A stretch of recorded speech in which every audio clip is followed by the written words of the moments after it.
We are live. Spoilers this video. Thoughts Once Upon a Time in Hollywood Film.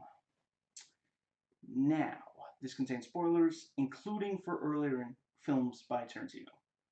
Probably. I haven't completely decided if I'm gonna, but yeah, I'm not gonna kneecap myself by not talking about other Tarantino movies. Yeah, just so this is not this if this is your first Tarantino movie, stop this video right now, go back and watch the other ones, because this is, yeah, I quite enjoyed this movie. I'm not saying that, but just this, yeah, don't watch this video if you haven't watched the other ones. Just that's a direct request. Please do not let me spoil those movies for you. So, it's a long video, but there are time codes for the different sections in the description box. Now, my own quote-unquote film critic rating for this, I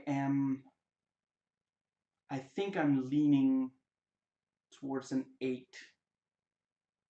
I don't think I'm going to go with 7. I think it's an 8, and my personal rating is also an 8, but yeah, leaning more towards a 7, where I would definitely say that some of the other of his movies I would rate perfect 10s. So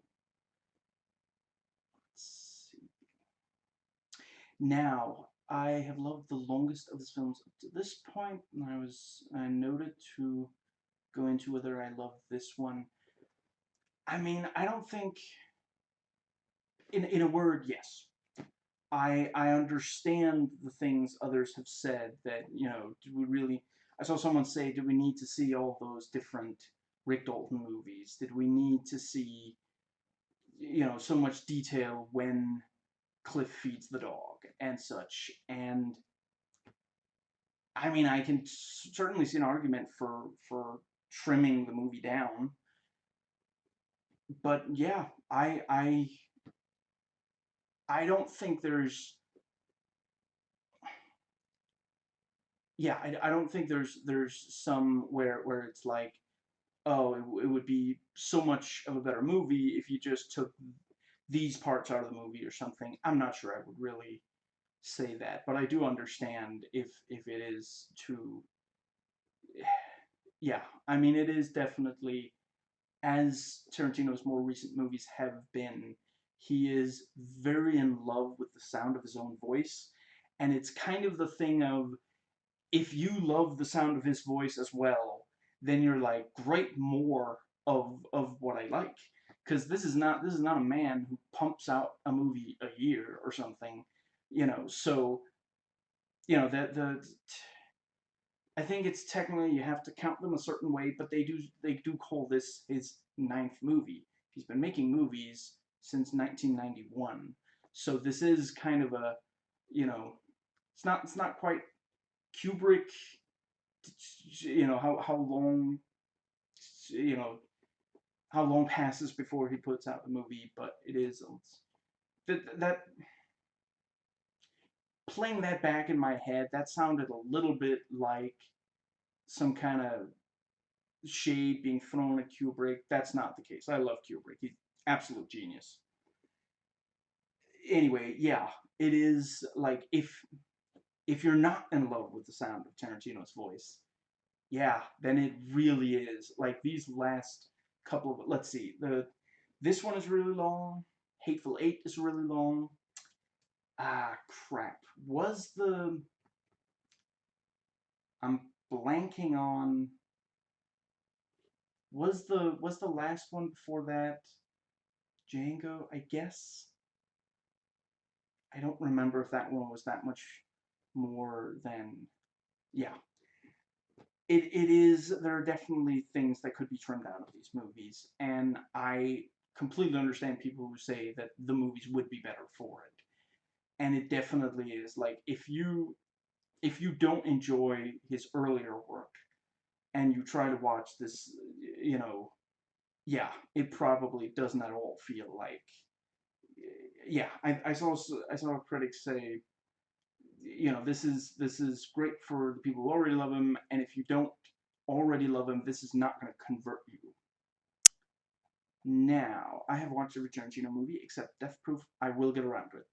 And the first couple of small ones, other than Reservoir Dogs, if you count that as one of the, you know, what's it called, Four Rooms or something. I'm sorry, I haven't watched. I probably will eventually. You know, he made a segment. Rodriguez made a segment. At some point, I'll watch it. I have a harder time. Like when I first watched Reservoir Dogs, I mean, it was at least 99. So, you know, there had been some years wherein I could have watched it. But, I mean, I watched the trailer and it's like, that looks amazing. I have to watch that. And it is a masterpiece. I think I once did watch the trailer for Four Rooms, and it is like, you know what? Tarantino and Rodriguez can do amazing work with very, very little. But I do maybe enjoy their more, like, you know, I do think, for example, Sin City is better than some of the earlier, more inexpensive of Rodriguez stuff. And Tarantino, I mean, yeah. Anyway, so anyway, yes, back to that.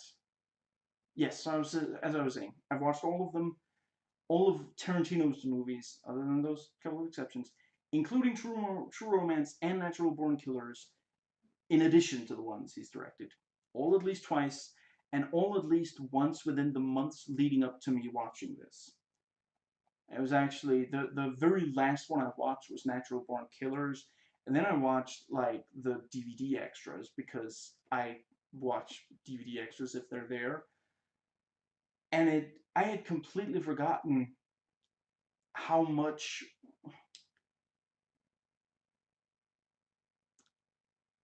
I probably shouldn't say that, at least not in this video. Maybe I'll make a separate, excuse me, video on that at some point. Natural Born Killers is a movie that comments on the fascination with Manson. So it is perhaps appropriate. Let's see, when did I watch it? A couple of days ago. I forget the exact date. So it is, and it is also like when I watched Venom, I had it had been a while since I last watched. Yeah, I guess, you know, that last time I watched Natural Born Killers was probably, when was Hateful Eight? 2015, I want to say. I don't know why I'm looking at the camera as if I expect a response. I feel like that's when that came out. And I had, so yeah, you know, Venom, was that last year? I think, you know, 2018. So when there's a this is not the right place to talk about that now that I think about it because I don't want to spoil that movie. Right. I might make a separate video talking specifically about that. But anyway, and if I get some detail wrong in this video, it's because I'm no expert on 1969, Hollywood back then, the Manson family, or their killing of Sharon Tate and the, yeah, her friends, and yeah. And I'm not an expert on Sharon Tate in general. Yeah.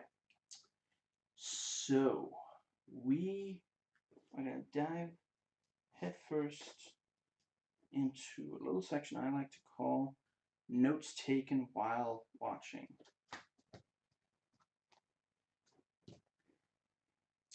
So, right, let's see. I think, I guess I should briefly say I left while the credits were running. I hadn't heard anything about a post-credit scene, so I figured that, yeah. Let's see. So it must have been, let's see, quarter past and then 5 of, so I guess half an hour. that's not 40 minutes, is it? That's 40 minutes. Fair enough. Yeah. So I guess pretty much exactly the movie was 2 hours and 41 minutes, not counting the end credits. I sometimes when you see counts, it is like the what's it called? Counting the end credits, and I'm like, if it's not like a comic book adaptation, people don't sit through any credits. So don't tell people that it's like 8 minutes longer of a movie than it is. Anyway, so yeah, we open on a TV ad and then interview Dalton.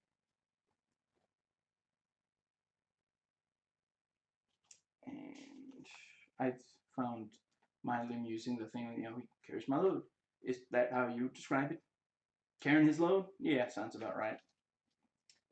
And the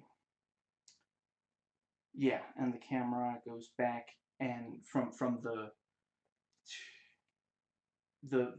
app poster, whatever it's called, and it's we end up in the car with the two leads, and we see Tate dancing on Pan Am, and we're given a date for the events, which is of course, excuse me, because we basically we spend the movie waiting for the the killing of Tate. Now let's see.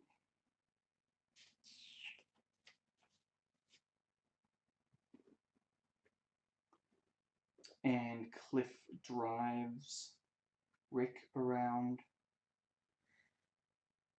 Maybe this is this is just a quick thought. I have to admit, I kind of thought that there would be an explanation for the narration. I'm fairly certain that was Kurt Russell narrating, and he's a character in the movie. So it felt a little strange to me that, like, I'm not saying I was expecting him to make more on-screen appearances than he did, really, but just why is he the one narrating when it doesn't seem like there's that much of a relationship? Occasionally they work on the same, like, I don't know, I guess I just feel like it would have made more sense for another character to be narrating. I enjoyed the narration, but yeah, we're told, Rick is like, my car's in the shop, so he offered to drive me, and I I'll admit I have a bit of a soft spot for when a character says something and then like didn't it do the still frame? I think it did the still frame thing, and then the narrations. By the way, for those wondering, I'm probably going to be swearing in this video, quoting lines that swear from this movie and probably possibly other Tarantino movies. So for those wondering, I realize that some people might watch videos talking about Tarantino movies who aren't who don't want to hear swear words. I quote movies in some of these videos. So yeah, but like if I recall, he basically oh my car's in the shop, so he drives me. That's a damn lie. I like when the narration just cuts straight through, and he explains, basically Rick got kicked off Lost Island because he had too many DUIs.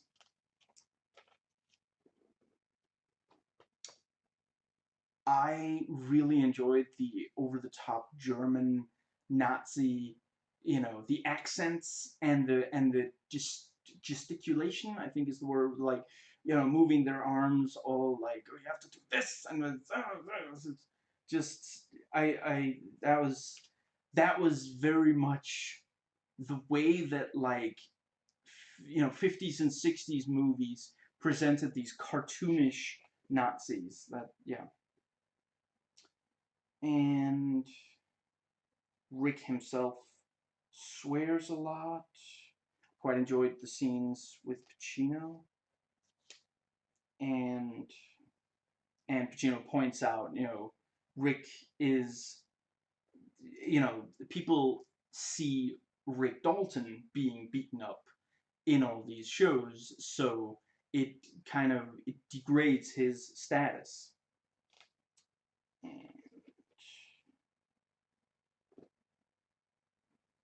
I kind of liked how they have this kind of buddy kind of relationship where Cliff tries to cheer up Rick.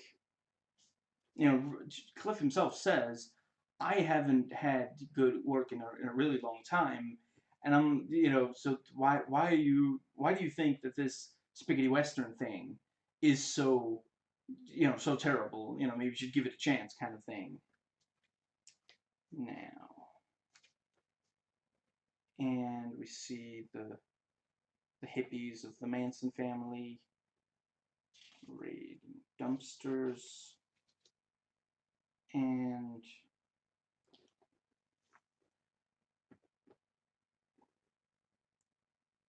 when a character in this movie literally recognized someone on screen and said, "Holy shit, that's Roman Polanski," I kind of felt like that's kind of the response that Tarantino hopes to get out of the audience every time we recognize someone that's like, yeah. Let's see. And Cliff really takes care of Rick. And he himself lives in like this trailer, I think is the word. Reminded me kind of like Bud and Kill Bill Volume 2. Again, I'm such a mark for this kind of thing. I really love the dog in this one. Long before it showed just how incredibly, like, that really is like, yeah, it's a what's it called? It's exactly the kind of dog you want if you're, being attacked or something. And for some of the celebrities, we have the names appear in front. Let's see, the Playboy Mansion. The Steve McQueen was so spot on. Like, I'll admit I haven't watched that many of his movies, but when he's the lead, like, you really notice his it's one thing that he looks exactly right. They found an actor who looks exactly right, who looks exactly like him, but also just the way he talks and the way his face moves when he talks, and this kind of, because yeah, I mean, it's, when I'm watching stuff like Bullet or Magnificent Seven, what's it called? He was in that one in like 1980 with the bounty hunter. I forget what that one was called, but he was a very compelling screen presence. So despite me not having, and I've watched those movies a number of times, so the yes, I know. I realize this movie itself references The Great Escape. I still need to watch The Great Escape. I realize that. Yeah, it's something that, yeah, he was an incredibly cool guy, and you really, so I paid very close attention to all his little movements and such, and clearly so did this actor, and they just did an incredible job. And Polanski apparently doesn't like his dog.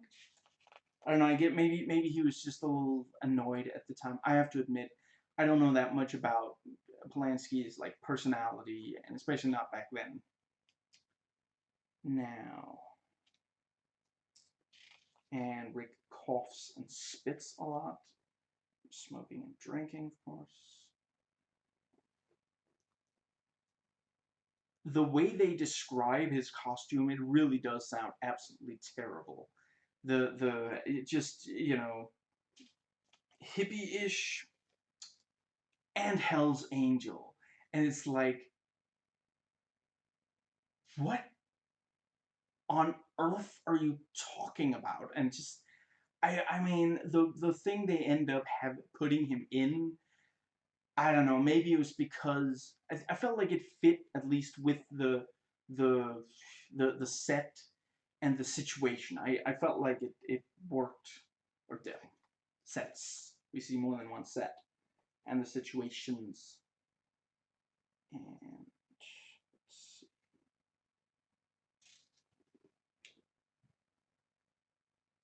And oh right, yeah, and a hippie girl tries to. I think yeah, she's the one they later refer to as Pussycat. Yeah, she's like, I don't know, maybe I kind of enjoyed the nonverbal kind of like, first it's just like they kind of wave at each other, Cliff and Pussycat, and then she's like, you know hitchhike, and I forget exactly. I think it's like something like that, and then she does like, it's just I don't know, I thought it was kind of funny, the yeah. And like Cliff jumps, like he makes like three separate jumps to get up to the roof to fix the satellite dish or something like that, and you have these sound effects. As yeah, I thought like for just a little bit there, the movie was actually like one of the movies that he would do stunts on. And he gets shirtless, and I did think it was kind of messed up that apparently it's possible that he killed his wife, and it's like, I mean, technically the movie didn't say for sure if he did or didn't, but this is a man that, like, we see this brief flashback, and clearly he was, you know, yeah, he was in a kind of stressful situation with the wife. Yeah, I don't mean to be. It kind of sounded like she had a point. Like she was saying, I've been stuck out here for 3 hours. It's like, dude, come on. Just, yeah. Anyway, yeah.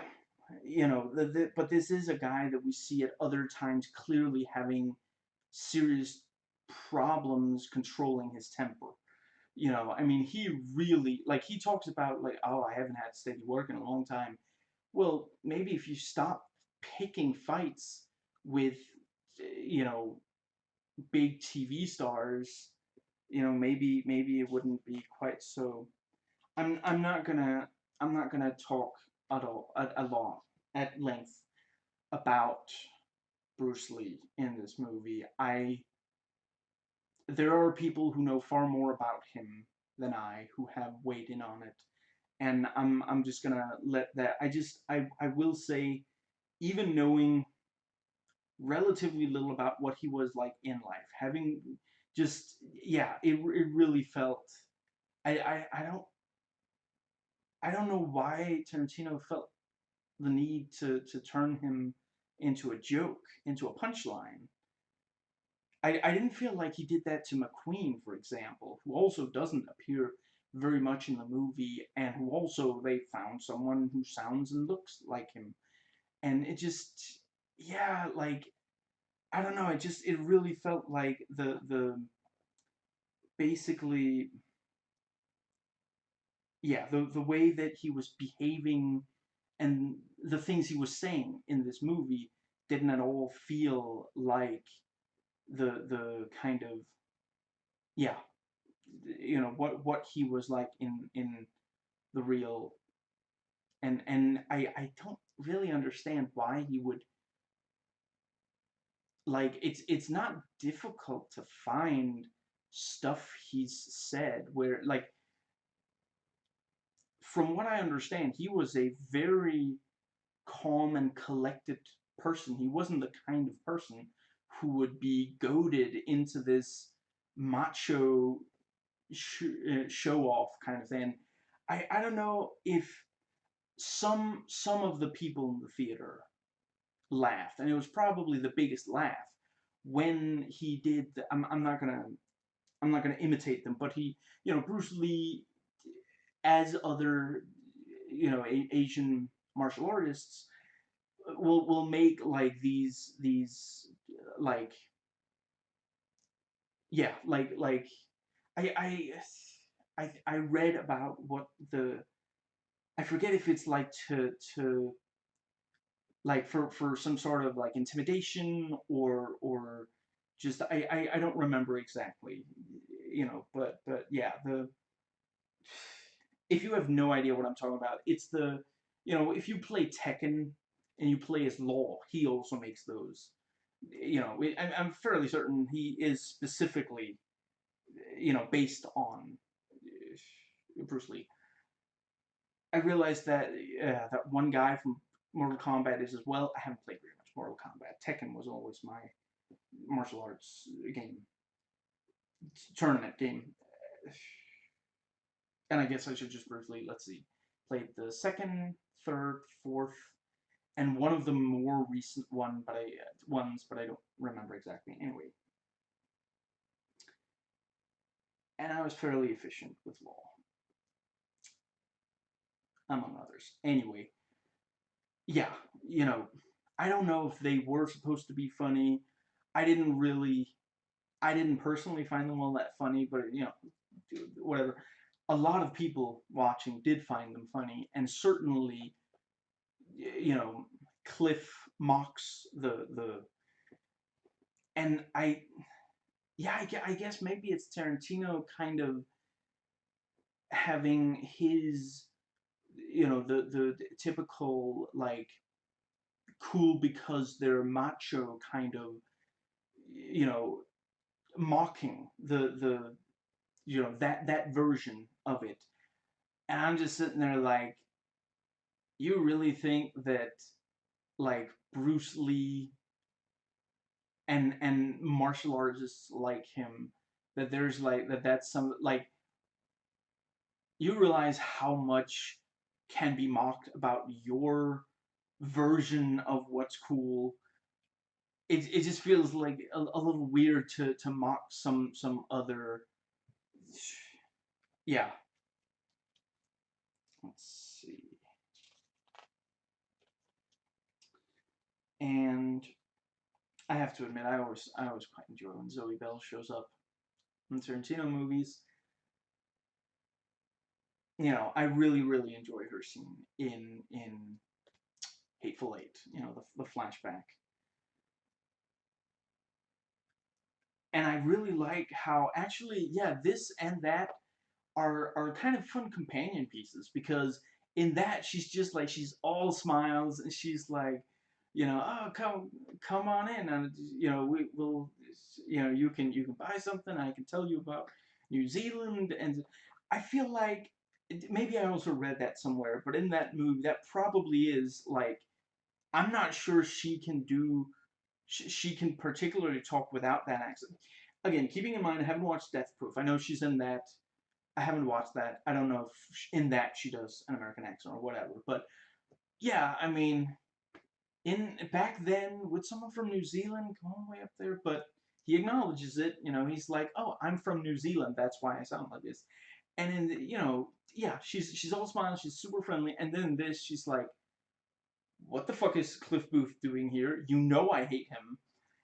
And you know, and then she's like, why the fuck are you fighting the star of the show?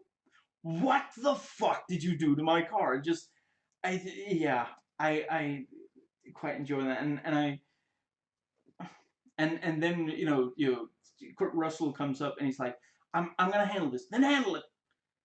and he repeats he says exactly what she did, and just but it's that stupid thing of, I'm the man, I'm gonna handle this situation, and he literally has nothing to add other than, I think I kind of, excuse me, I figured that it was a flashback, but it still felt like kind of a long flashback for the, when it went back to Cliff and he's still standing up there on the roof and it's like, oh, I guess Randy has a point. I heard several people near me go, oh, it was a flashback, like out loud, like they were so surprised. I think it may have gone a little bit long for, yeah. And Manson comes close to Tate. I meant to look her up. I guess Trudy Fraser or something. I'm terrible at reading those. It says the name at the back, yeah, on her chair, and it was like I kind of liked her character. This, she's so dedicated to this kind of, yeah. I meant to look up. I mean, if she was 8 in 1969, you know, I can imagine she had like a career after, and just, yeah, I really liked all the stuff with, like, she's so specific. I like that she literally says, I would prefer if you refer to me by the name of my character. It helps me stay, yeah, it helps me stay in character, and not, go out of the scene before, and she even says, I've tried both and I prefer it this way. And I quite enjoyed the interactions, you know, between her and Rick, and he like spits, and she's like, what did you just do? And he's, oh, sorry. And she's reading this biography of Walt Disney, and and Rick starts crying because of this thing. The he can really relate to I've got the name, Easy. The from the, oh, I'm sorry. Sometimes I can't help. Yeah, the I forget his actual name, but Easy something that he's reading this, you know book about, and and then he's like crying, and he calls her Pumpkin, or something like that, and she like comforts him, and then after he's gone on for a little while, she's like, I actually don't like names like Pumpkin, but you're upset, so we'll talk about that some other time. Just, yeah, I quite, yeah.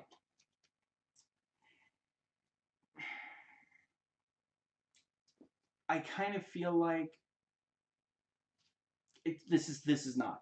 I'm not the first to say it, but just this is. I want to. I'm not 100% certain that I've heard someone else say exactly this. I've heard people, yeah.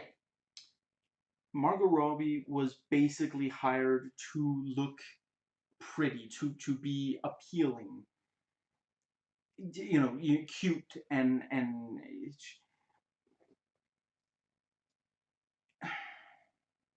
I don't think it was intended as, but it does feel a little bit like maybe a little bit of an insult to Tate and or herself, that this is literally, considering the actual ending of the movie,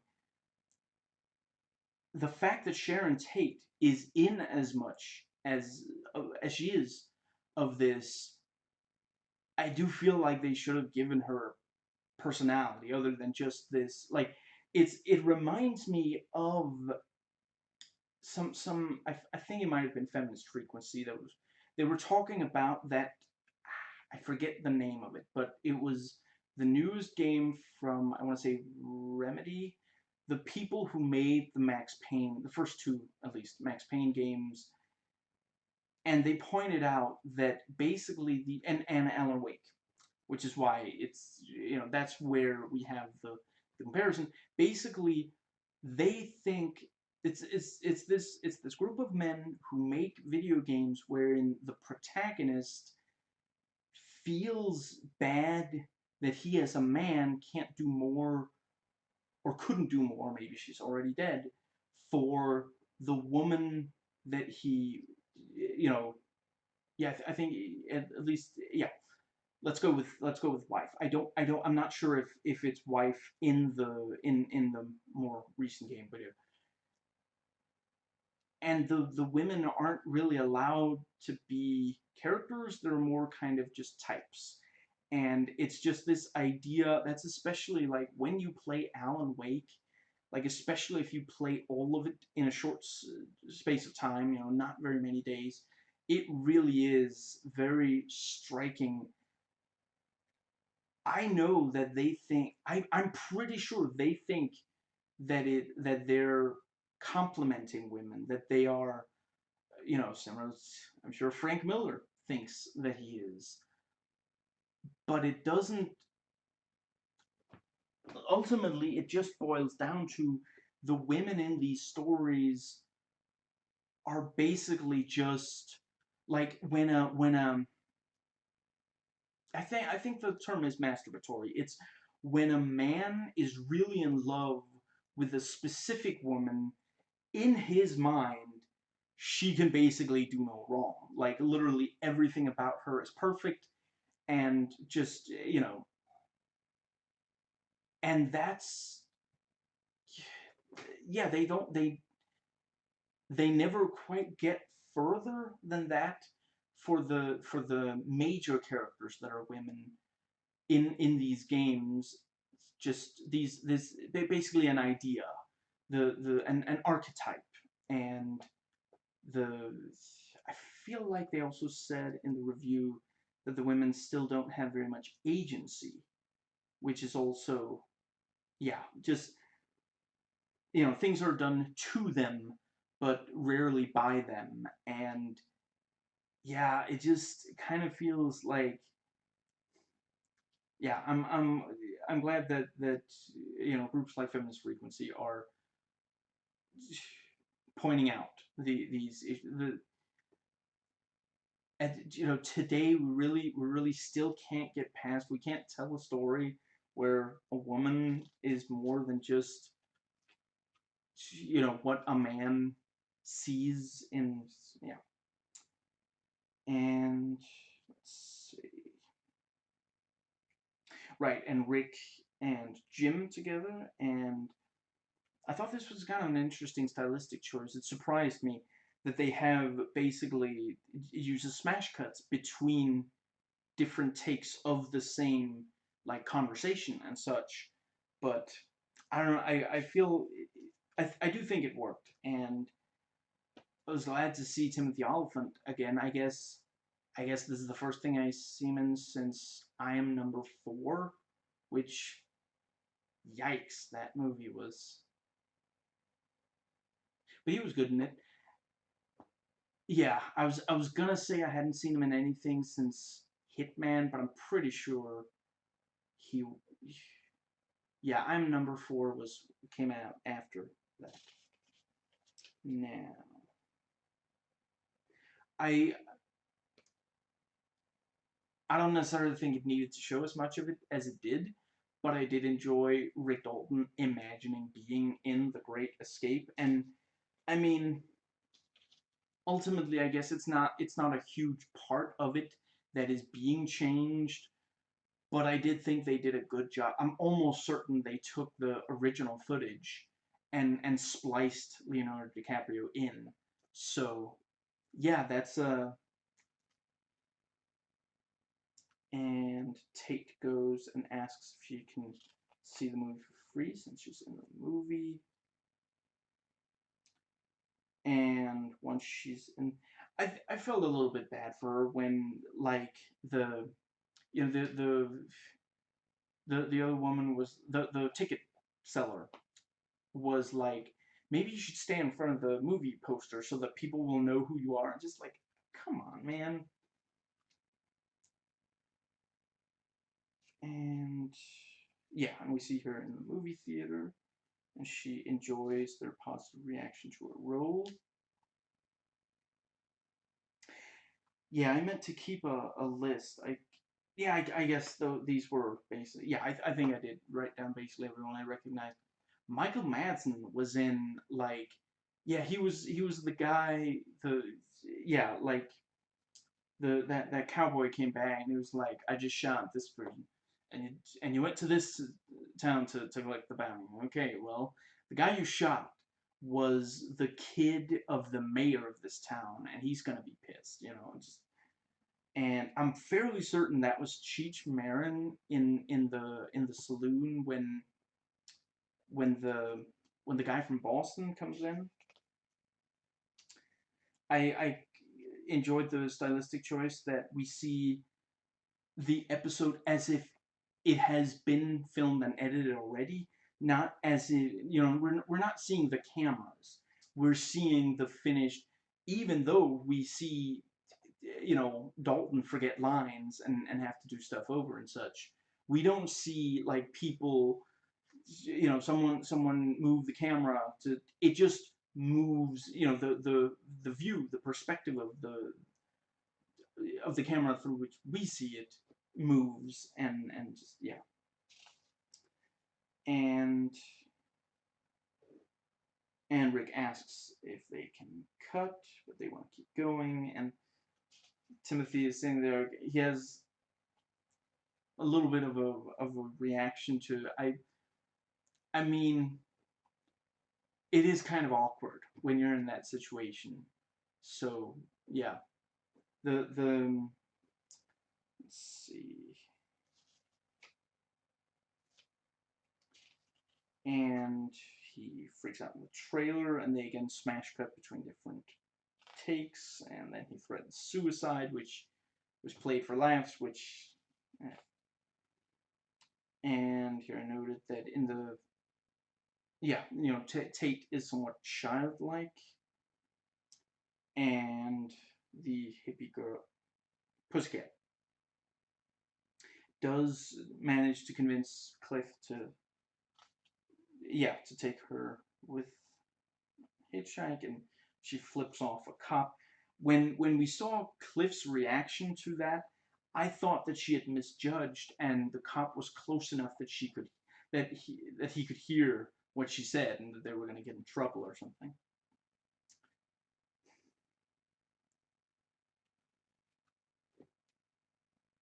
I realize this is not the most popular thing to say, but I do feel like yeah, this is also something that Films Frequency talk about in there. They just did an episode specifically on this movie, and yeah, the objectification of the women. I felt like the ass shots, I don't know, they felt especially shameless in this. Maybe, I mean, at the end of the day, by the end of the movie, we know that in this movie, in the version of history that this movie, then Sharon Tate did not die. That, sorry, we don't know for sure, but she wasn't killed on that date. I felt like, I guess there's some chance that was in the credits somewhere, but I mean, I don't know, I guess it does maybe go without saying. Cliff probably told the cops, once the, I guess we didn't see for sure that he didn't say it. I guess there's some chance, but yeah, he probably told the cops, I recognize the three people who attacked us. They were living with other people, excuse me, in this, what was it, Ohm's Movie Ranch. And yeah, so they might have other dangerous, there might be other dangerous people living there with them. And, you know, maybe that's how, in the version of history that this movie creates, maybe that's where Manson and the family were stopped, you know. But before you see the ending, you don't know that. So to have this really sexually objectifying camera in a movie where the audience expects, by the end of the movie, we expect to maybe not even see on screen, but we expect the the the murder of Sharon Tate and the you know, her friends that were there.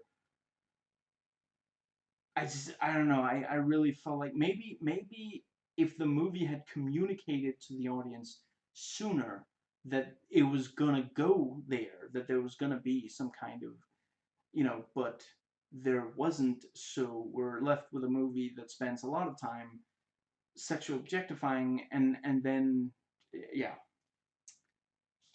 and we of course get some shots of feet, and Pussycat says that, you know, she likes stuntmen, but actors are phony, pretending to kill people on TV when real people are being killed in Vietnam. And she offers oral, and he doesn't think she's 18. And he says, you know, there have been a number of times where I almost went to jail, but I never did. So,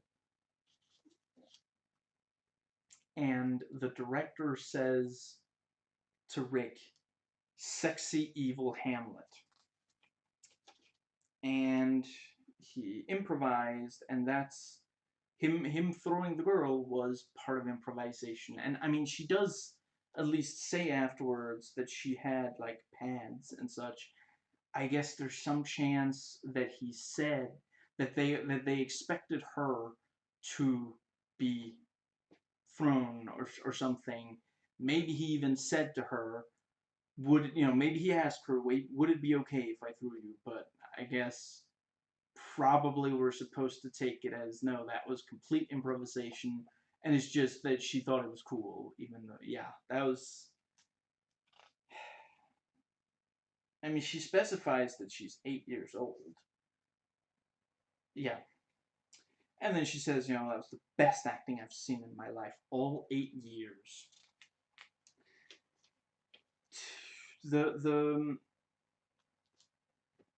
I have to admit, I really thought that would lead to some reveal that that was like a dream. Like, she would say that, and he would get this look in his eye.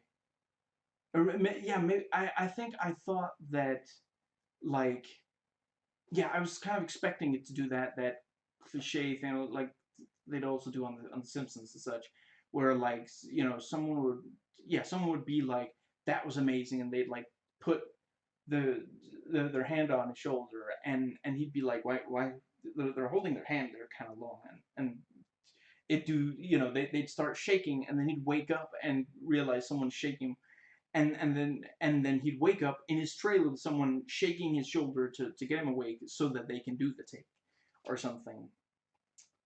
And Cliff is on the ranch, and let's see.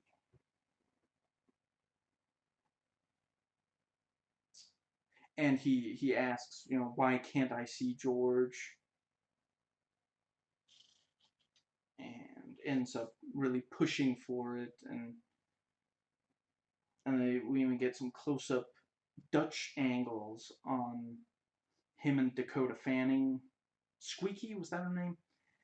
Or, you know, with the, yeah, how he wants to go. I really, this is a thing with Tarantino. I wanted to see more of her character. Like, I don't think I've seen her in much of anything in the last many years. I'm not sure I've seen her in a movie. I've maybe seen clips of other movies with her. but I'm not sure I've seen her in a movie since Push, and that's from like 2009. That's 10 years old of a movie. I didn't only watch it 10 years ago, but that's my mental image of Dakota Fanning, what she looks like, is 10 years old, 10 years out of date. And before that, I'm not sure I've seen her that in that many movies either. Honestly, I've seen her in other movies. I'm certain of that. But I couldn't tell you very much about those movies. That movie I remember. So my only mental image of her was 10 years old, and that was the only version of it. But the moment I heard her voice, I was like, that's Dakota Fanning. I kept sitting there waiting. None of these girls look like Dakota Fanning to me, but it's been some years. And then you hear her voice, and she's like, what's going on? And immediately, she has a very distinct voice. I wanted to spend more time with this character. If Tarantino feels like doing a 2-hour movie where she's the main character, I would watch that. But just, he's like, I last saw him 8 years ago. Oh, well, I didn't know you were that close friends. And then, she opens the door and he walks in. Hey, Mr. 8 years ago. I really enjoyed that a lot. And we see that it's very dirty in the house. They leave a lot of unclean dishes. And just they keep talking about reasons why he can't see George, and she's like, he might. I don't know if you're gonna be able to get him awake. I fucked his brains out this morning. Just and he, then he talks to him, and he confirms she gets annoyed when I fall asleep while watching. So and I knew Bruce Dern was going to show up somewhere in the movie, and I've never felt like there should be less Bruce Dern in something I was watching. I even like that Silent Running, I think it was called, directed by a guy who otherwise was mostly known for visual effects. I'm not going to claim that movie. I honestly, I haven't watched it in years, but I enjoyed seeing him in it. And just, I remember liking the movie, and certainly liking the concept of the movie.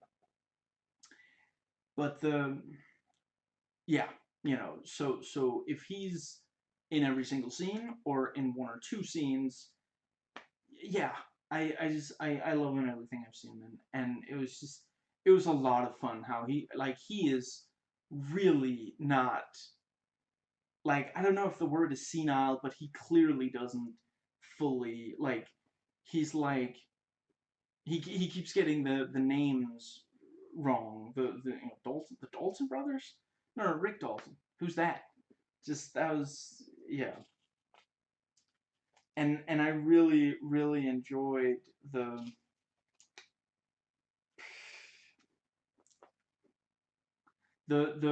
thing where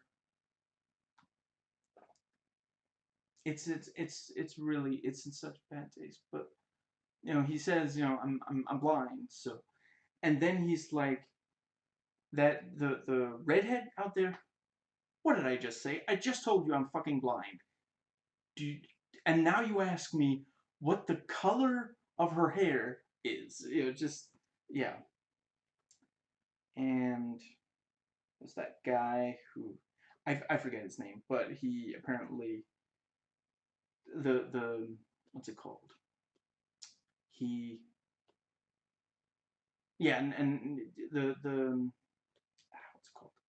He let the air out of the tire. Yeah, gave him a flat tire, and he's like, this is my boss's car. Lucky for you, he has a spare. Now change the tire. And at first he won't, and then he starts punching him. And then the other members of the family start closing, and I was like, oh, this is not gonna end well. And then he's like, if you come any closer, I will, what was it? I'll knock his teeth out or something like that. and one of them is like, get Tex out here, and Tex doesn't quite get back before Cliff has left, and they don't know, like, I guess, no, yeah, no, none of them, wait, did Pussycat get his name, maybe? But I mean, that's not enough, and especially not for someone who's not that famous, which Cliff isn't. So they don't know where to go to find him. They would probably like to go and get revenge, but they don't know where to find him. And yeah, and if I think I think she got her name, his name. I don't think he only said that he's a stunt person. But anyway, if not, they don't even have the name because they might ask George, and he'd be like, "Who?" And Cliff and Rick watch FBI, and Cliff bought an acid-dipped cigarette and saves it in Rick's, what's it called, like the cigarette box, whatever. And they watch the episode together, and they're like commenting, and the like Rick is like, that guy, he's a huge asshole. That guy's really, really nice.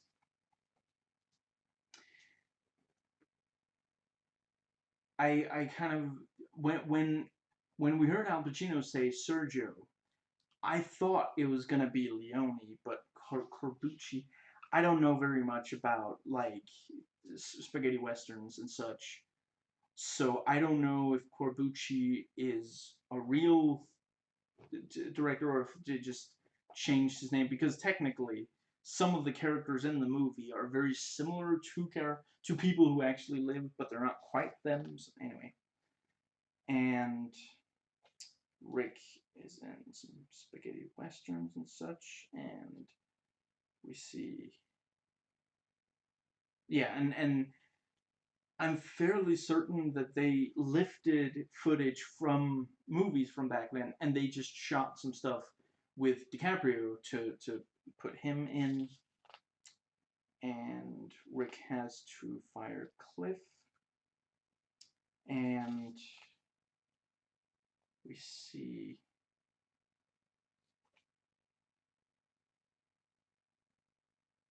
we see Rick, Cliff, right, and Tate and such leave, and yeah, and Cliff smokes the acid cigarette and goes to walk Brandy, and Rick yells at hippies, and then the Manson girl, one of the Manson girls, is like, you know, I've been thinking, and all the, when we sit together, and I've been thinking, we all grew up watching people on TV killing each other, and then in this movie she says, so let's use that, so yeah, when we, yeah, so let's kill some of the people we saw killing other people on TV, and it'll be, and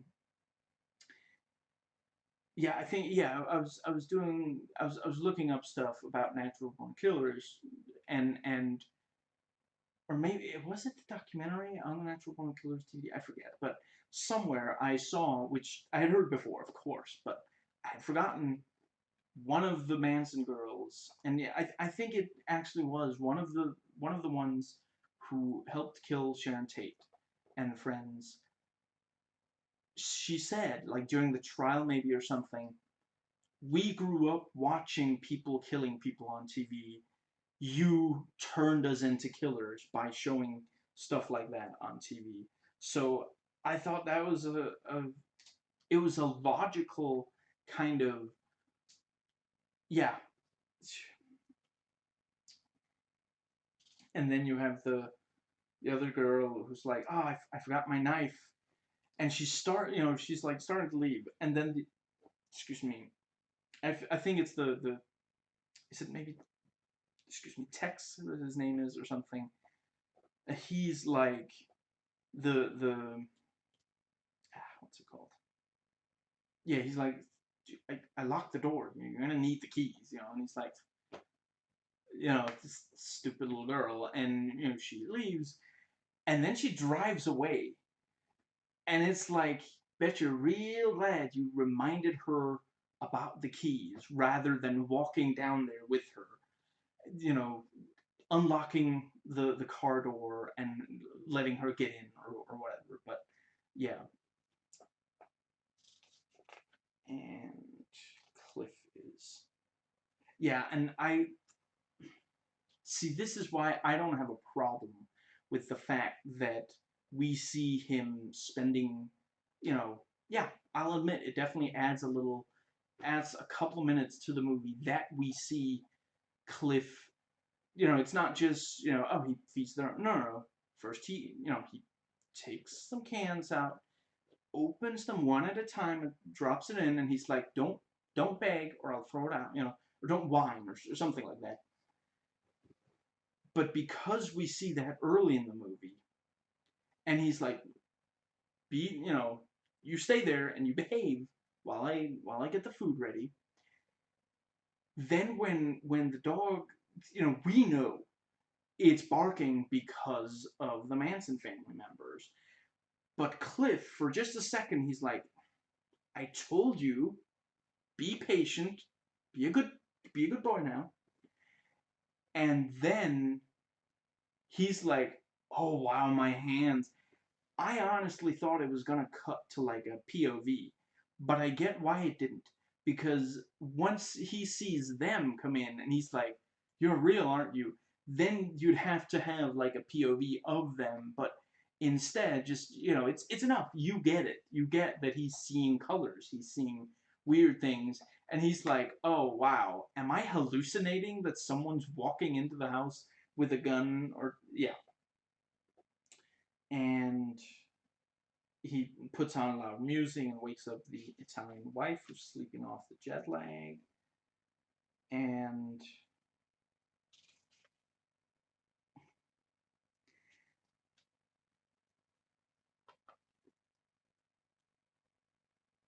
when, yeah, when we first see him feed the dog, we get a close up, and it might say more than one thing, but at least one of the cans say dog food for mean dogs. And I mean, when you see that, for most of the movie, you don't see Brandy do anything violent.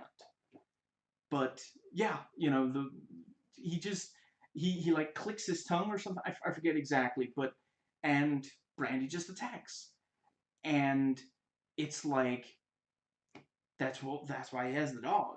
He has the dog in case he gets into a situation where he needs an attack dog, and the let me think, the what was the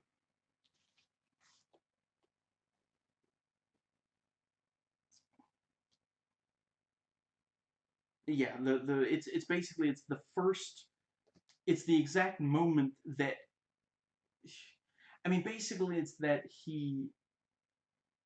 yeah, he doesn't have it happen at the start of the scene because there's a gun on him.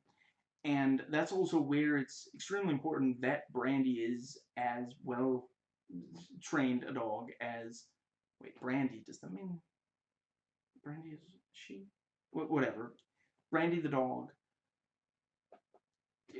is a really well trained dog, because otherwise you'd expect that she'd immediately attack them, which might get Cliff shot.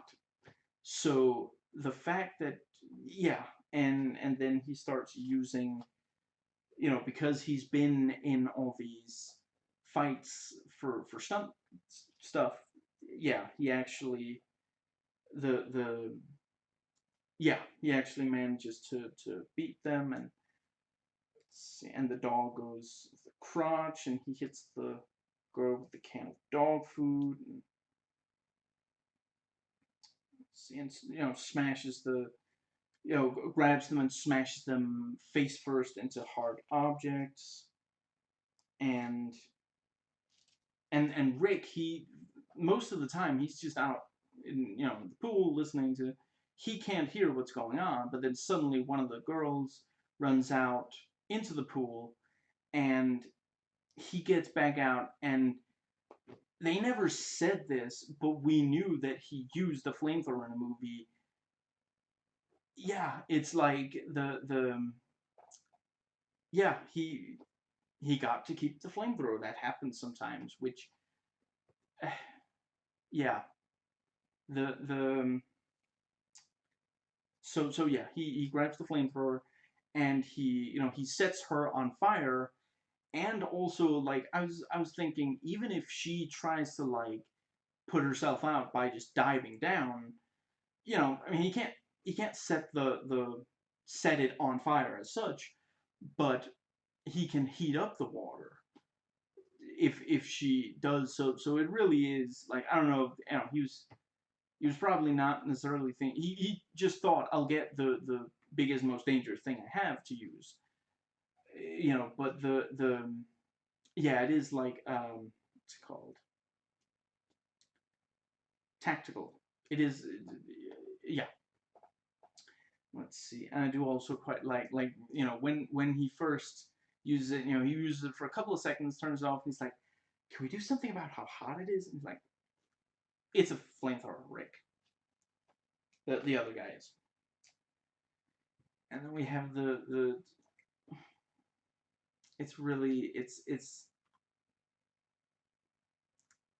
it's really not PC, but I have to admit, I did find it a little amusing that, like, the cop obviously can't follow what Francesca, like, she's speaking Italian and talking very fast, and, like, there's no, like, it's not like broken English or something. She's just straight up speaking another language, and he doesn't understand a word she's saying, so he can't even, like, yeah.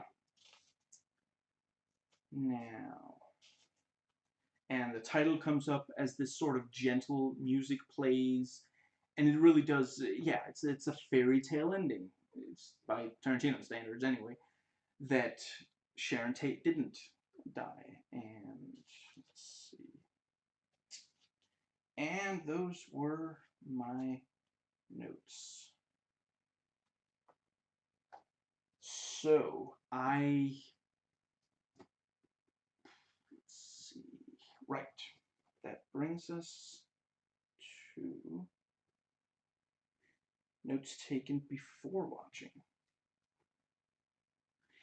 Now, yes, even though he used to do a lot of chronological jumps, in more recent movies, he's not done all that many comparatively. At most, he'll jump ahead in time somewhat, but not jumping back and forth the way he did a lot in, say, Reservoir Dogs and Pulp Fiction. I was wondering if this would have a lot of chronological jumps. Really, there's only the one flashback. Other than that, it's linear, and then there's the time jump ahead 6 months later. But that's not, yeah, that's not unusual in the now. Right, so let's see. I watched some videos others had done on the movie. I hadn't, I had actually, if you think that this video is coming out very late, for some reason, we didn't get the movie here. I don't know in America. We didn't get the movie here until just, like, I think the premiere was Thursday, and it's Saturday now. So, yeah, I know that, you know, yeah, we're a bit late in getting it. I don't know why, but I can accept it because it is the we often get MCU movies a week before, so I'd rather have that. So yeah. Now let's see.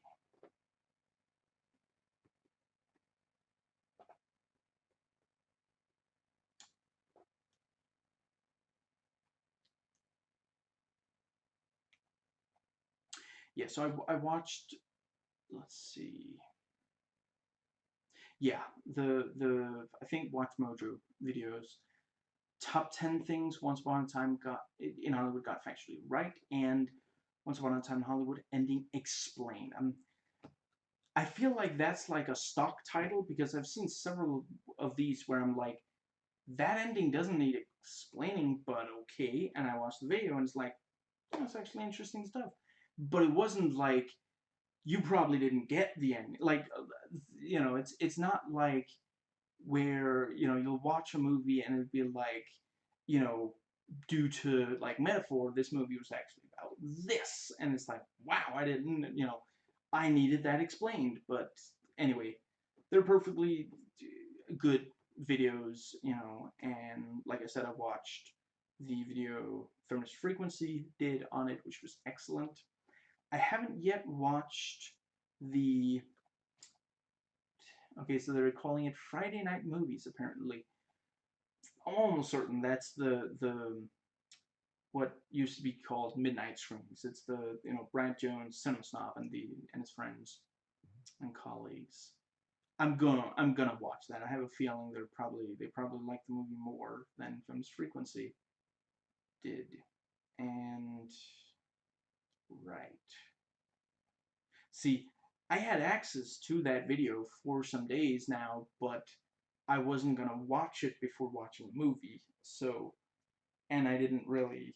I try not to take too much time between, but the 56 minutes of the Film's Frequency, that was about the time it took for me to eat and set up the camera and everything. So that brings us to the final. Excuse me.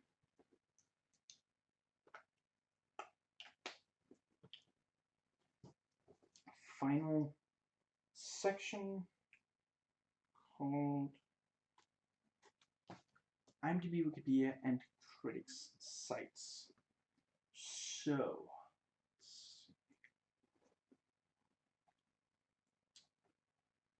and I also haven't, there's like 400 something, reviews on Rotten Tomatoes. I didn't read all of them. I read, was it 368 of them? Now, let's see.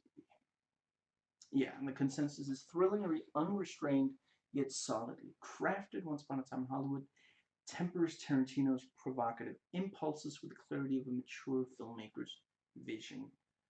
And 85% on the tomato when I checked it, which is days ago, and 71% audience score with 13,456 ratings, verified ratings. And yeah, when I checked, out of the 368 reviews, 311 of them were fresh, and it has. I checked a few hours ago. It has a certified fresh currently on Rotten Tomatoes, and yeah, it is. If you really really enjoy Tarantino's work, then it is the yeah, then you might really enjoy it. And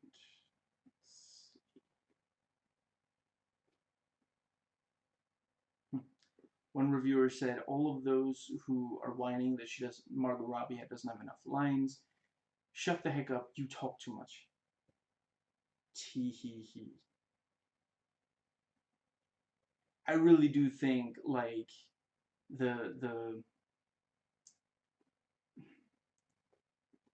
it really does. At the end of the day, every single time Sharon Tate appears on screen in this movie, you're supposed to think, oh no, it won't be very long before they'll, we even, if you go into this and you don't know anything about Sharon Tate or the Manson family, yeah, it's there so that you can pick up. You're gonna be spending the movie, yeah, even if you do, maybe there are people who do. You're still going to spend the movie sitting there waiting for something to go wrong, something bad to happen to Sharon, and something bad to be done by the hippie girls, the Manson, usually the Manson family. You know, we meet Tate, Rick and Cliff, and the Manson family hippie girls very early in the movie, all of them. So it's not like it doesn't like come out of nowhere. So literally every time we see Sharon Tate, it's just there to get us like worried that we're seeing the sort of innocence she presents, and the yeah, and we're just, if you're gonna spend an entire movie building up to the murders and then do this alternate history thing, I really do feel like the least you could do is give her actual character, not just have her be this thing that you know I'm not gonna pretend like I don't like, I've been in love, and you close your eyes, you think of the person you're in love with, and there's literally nothing, like everything is perfect about them. I just don't think that should be how you depict an actual person in a movie that builds towards what you expect to be their, a reproduction of the real life murder. I really feel like I read a user review on Metacritics where someone said, in real life Sharon Tate, she wasn't this giddy schoolgirl type. She was actually she like, I'm afraid I don't remember the details, but it was something like maybe she almost drowned while making one of these movies, and she actually pushed through, and they managed to complete the movie even after that had happened. Yeah, honestly, I mean, if that had been in this movie, I've, I don't, yeah, I think I'm gonna move on. And yeah, a review here says Tarantino has often been his own worst enemy, and when his movies don't work, it's often because he can't get out of his own way. Nah.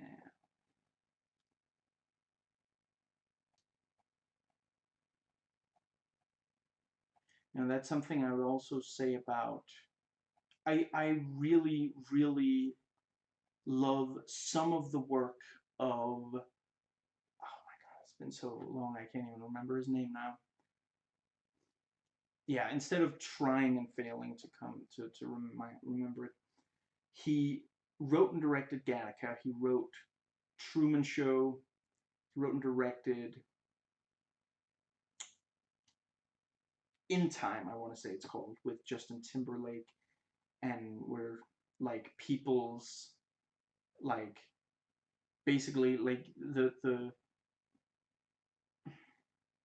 yeah, I'm not gonna, and that movie about with Nicolas Cage about selling weapons, Lord of War, and Simone. And I love some of his work, but I do feel like he can sometimes be his own worst enemy. He just the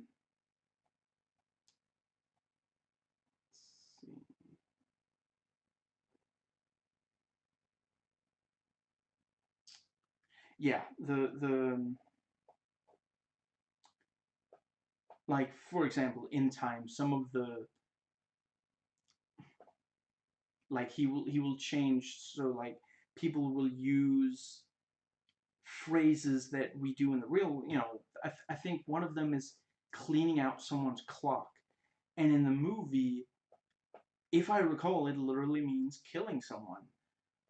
But when you hear that, like, you as the audience, it's difficult to get pulled into this exciting, alternate world when you hear, like, clean out someone's clock. Like, has that even been said since like the 50s or something? It's just, it's such a, like, I know back then it was like, it was threatening you, like, I'm gonna clean out your clock, I'm gonna knock you out.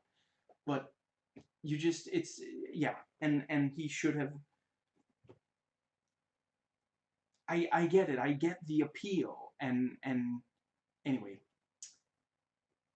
yeah, this Chris says Tarantino's surprisingly warm fantasy mashup of California Dreamin' and the art house B movie Revenge fantasy is dreamy but sacrifices coherence for the indulgence of changing history. Yeah, maybe.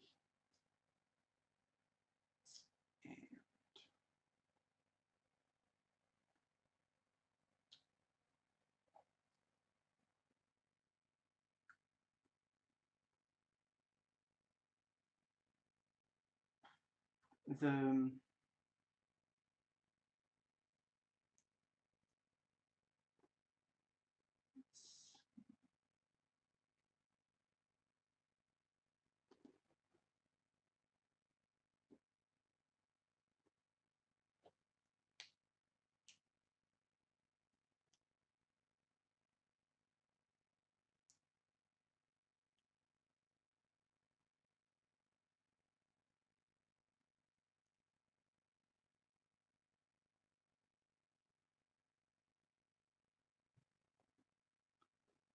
now, let's see.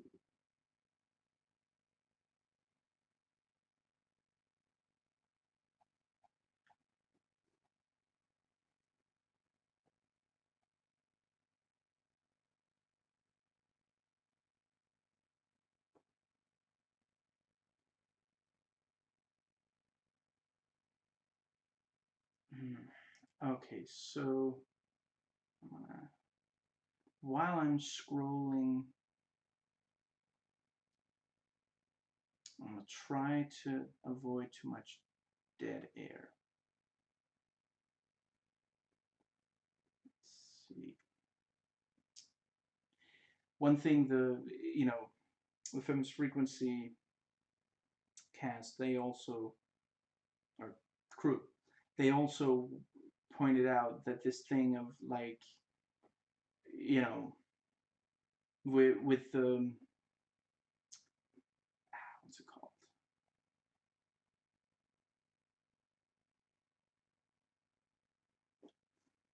The yeah, this thing of changing, putting this macho type into this situation where they're then able to stop some, this real life tragedy, reminded them of like, I forget his name, but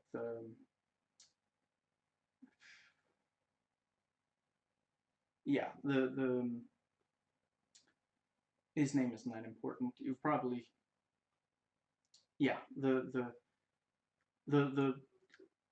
he plays the guy in Ted 2. Anyway, he said that 9/11, if he had been on one of those planes, it wouldn't have gone down like that. And just, yeah, I understand that he kind of, like a lot of men in, today, it's like he can't say this is really sad, because he feels like if that's, not it doesn't have to be in those exact words, but if he says something that basically means this is very sad, I am sorry, then there are going to be other macho guys out there who are going to say that he's weak, that he's effeminate. So instead, he does macho posturing when it's like just stop for 2 seconds and think about, like, when he says something like that, he's basically implying that the people who were on the planes just weren't strong enough, just weren't macho enough to stop the kidnappers, which, yeah, hijackers, sorry. And let's see.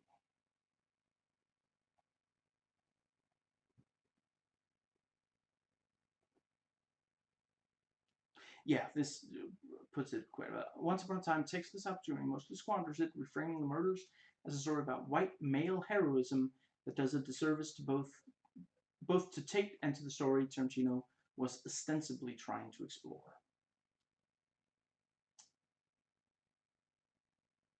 And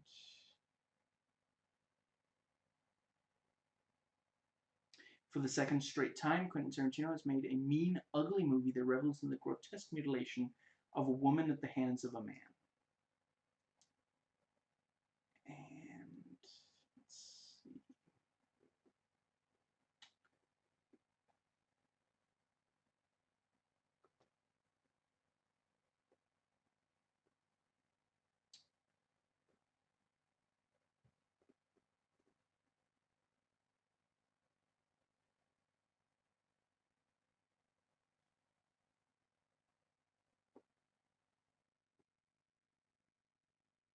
Unlike Tarantino's previous works, the film's entertaining fragments do not smoothly blend into a cohesive whole. And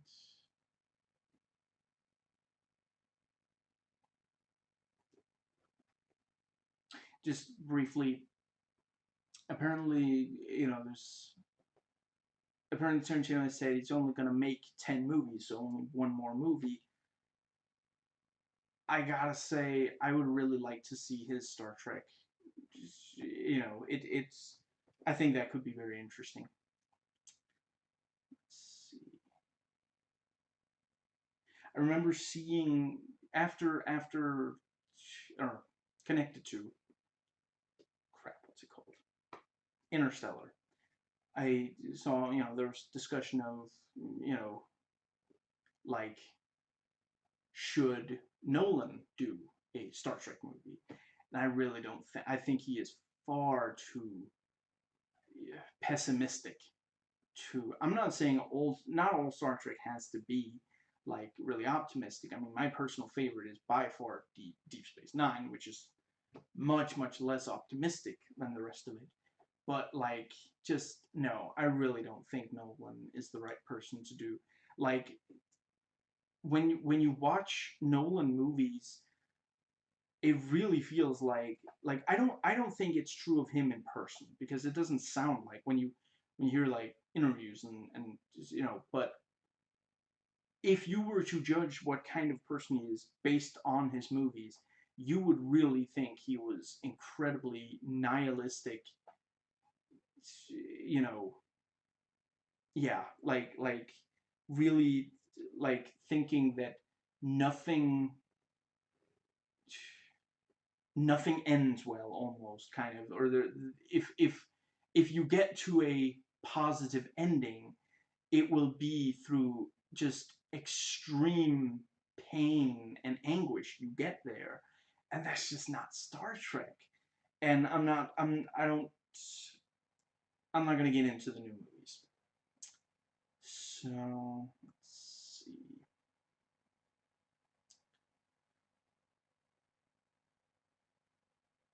Shallow, meandering, and tedious, with only sporadic jolts of guilty pleasure, fun, and wit. Star power and charisma are not enough to keep the film afloat. Did its editor fall asleep in the editing room? And yeah, I mean, there's definitely some truth to that. And something I also really like, maybe this is because I copied it in without formatting, but for some, I don't know. The original score is listed as 3.7822391 out of 10.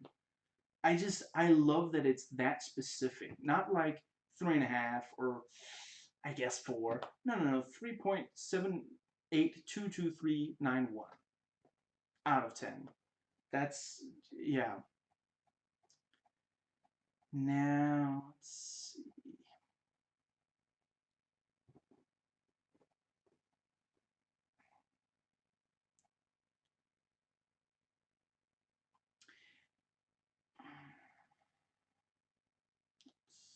Yeah. I would say it's the first time that I've seen a movie directed or written by Tarantino where for a chunk of it, like, I mean, this movie didn't transport me the way that, yeah, like this is the first time.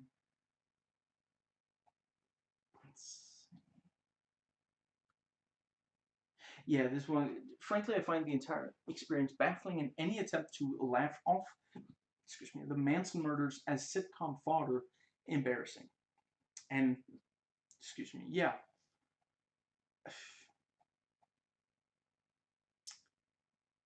And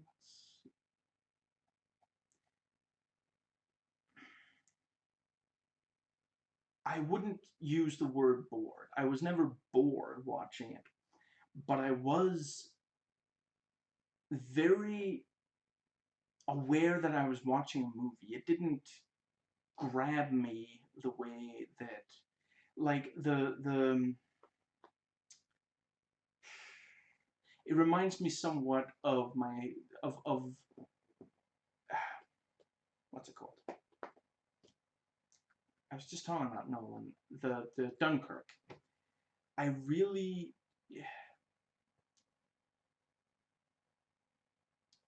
oh, just briefly, yeah, this really well made, really well acted, bad movie. Tarantino's disrespect for the Manson murderers' victims is shocking and unexplainable, as are a number of his choices here.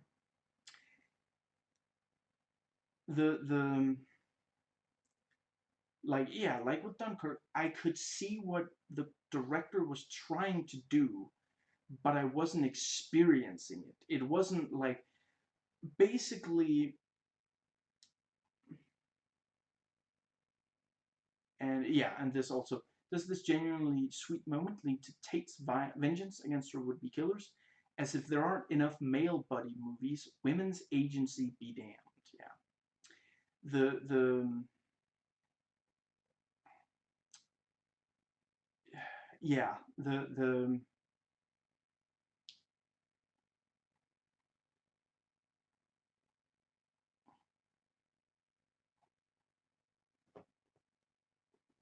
I was sitting there looking at what the director was trying to do while it was happening, rather than like realizing in the back of my mind, then being able to really, yeah, piece it together after watching. I was sitting there fully aware that the director was trying to do something. And I mean, this really, there are a lot of reasons why this movie should really quote unquote work for me. It's yeah, let me just briefly. Tarantino's latest sprawling, self-indulgent mess that's part buddy comedy, part ode to half-century ago Hollywood, and part Manson murder revisionist fantasia.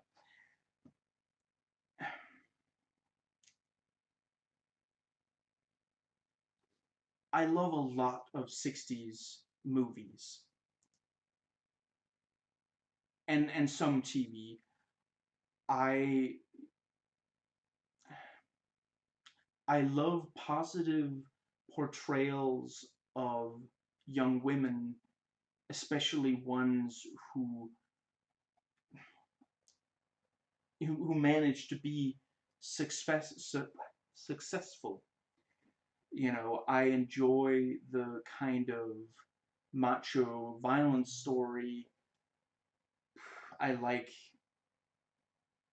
I guess, everyone in the cast that I already knew about. Yeah, yeah. The yeah, you know, so the fact that the movie isn't a perfect 10 for me, even if not film critic rating, at least personal rating, yeah, you know, and the fact that I, you know, end up on an 8, but I do genuinely consider giving it a 7, both personal rating and quote unquote film critic rating. I do think that the yeah, the film contains some of Tarantino's best sequences. It's also his worst film. Fortunately, he's good at this, so his worst is certainly still worthwhile, and he gave it a 7 out of 10. I think that really, that is very close to, if I hadn't already read somebody else saying that, I might have said that myself. It really, yeah. A self-serving, self-insert fan fiction where men like Tarantino are unbelievably awesome, women are exactly the women Tarantino wants them to be or is afraid they are, and actual history is nothing more than a setup and a punchline. Yeah. An indulgent mess by Tarantino standards.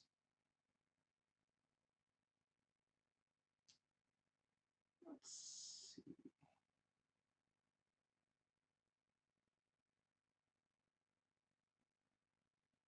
And I saw someone say that the dialogue isn't as well crafted as yeah, as we're used to from him. And yeah, I think that is true of maybe most of it in the movie. I do think there are some inspired bits but yeah, a lot of it is not. Yeah.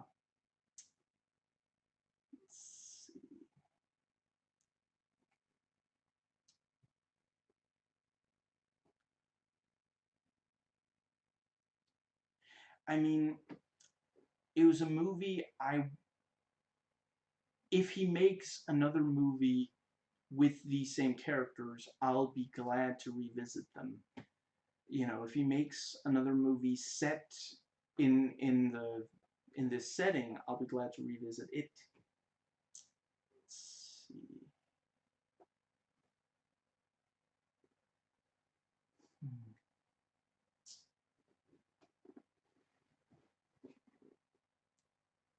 Yeah.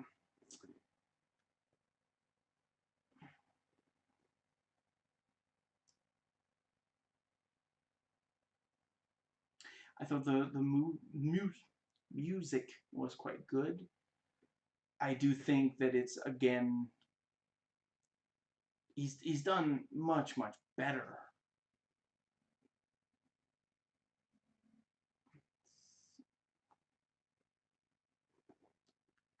Again, having just recently rewatched all of these, it yeah, I think it is music wise, it's the least compelling of his movies. Some of the music is really great and well chosen, but it doesn't. Sometimes it doesn't use it as well. Sometimes it cuts off the music after not playing very much of it.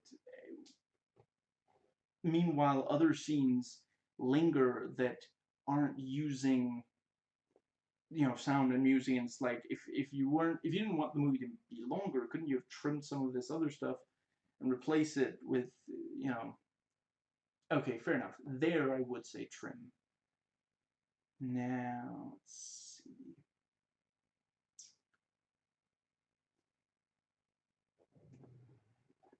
I guess yeah, I think this might be about it is essentially a goofy, good-natured hangout comedy. I think that's a good way to put it. And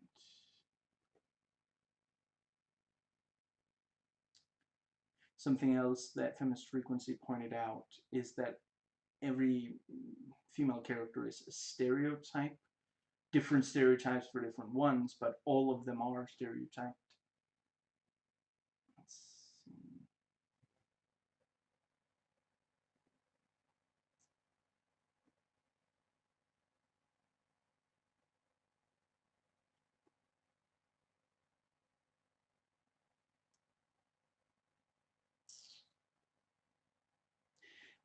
Considering that ultimately she isn't actually a character, she's this imagined perfect version of the that Sharon Tate in this. He almost could have just created a new character and placed her in had her be in place of Sharon Tate, and then like it would be like, oh, I guess we're okay, so we're not we don't see the actual Sharon Tate, we see this other person who's clearly supposed, maybe what he wants is to make sure it doesn't hit quite as hard, because what we'll be seeing won't be a real person, and then, I yeah, I think as it is, certainly the, let's see,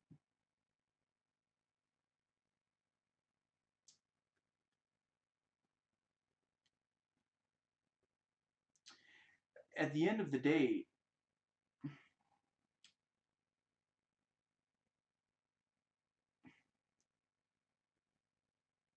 you could basically remove Tate from this movie, and you wouldn't actually. I mean, if he didn't, if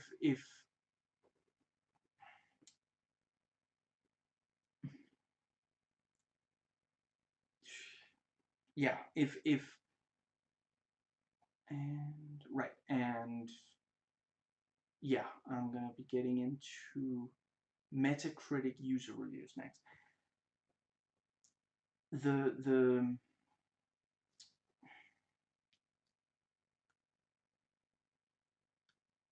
crap. What was I gonna say? The yeah, like the only reason Sharon Tate, the if you removed Sharon Tate from this, the only thing you would lose is the, what's it called? This is also already Tarantino. You know, Inglorious Bastards, even before it kills Hitler, like it already has this completely, the bastards, this idea of a group of specially trained Jewish soldiers that go around killing Nazis in brutal ways, you know, yeah, if the Holocaust wasn't very personal to you personally, then you can you can sit and enjoy as like a piece of, like, yeah, revenge fantasy, like, I wish this is what happened, so yeah, that movie has, I can't believe I've already forgotten her name, but my memory is really bad these days. The woman who runs the Shoshana, is that her name? Maybe she ends up running this movie theater. The yeah, she's a very compelling. It's not like that's supposed to actually be right. It's not as though he wrote, what's her face? Oh, sorry, Anne Frank. It's not like he said Anne Frank kills Hitler. He took a character. He took a young Jewish woman who, yeah. So I don't see why he couldn't have, yeah, replaced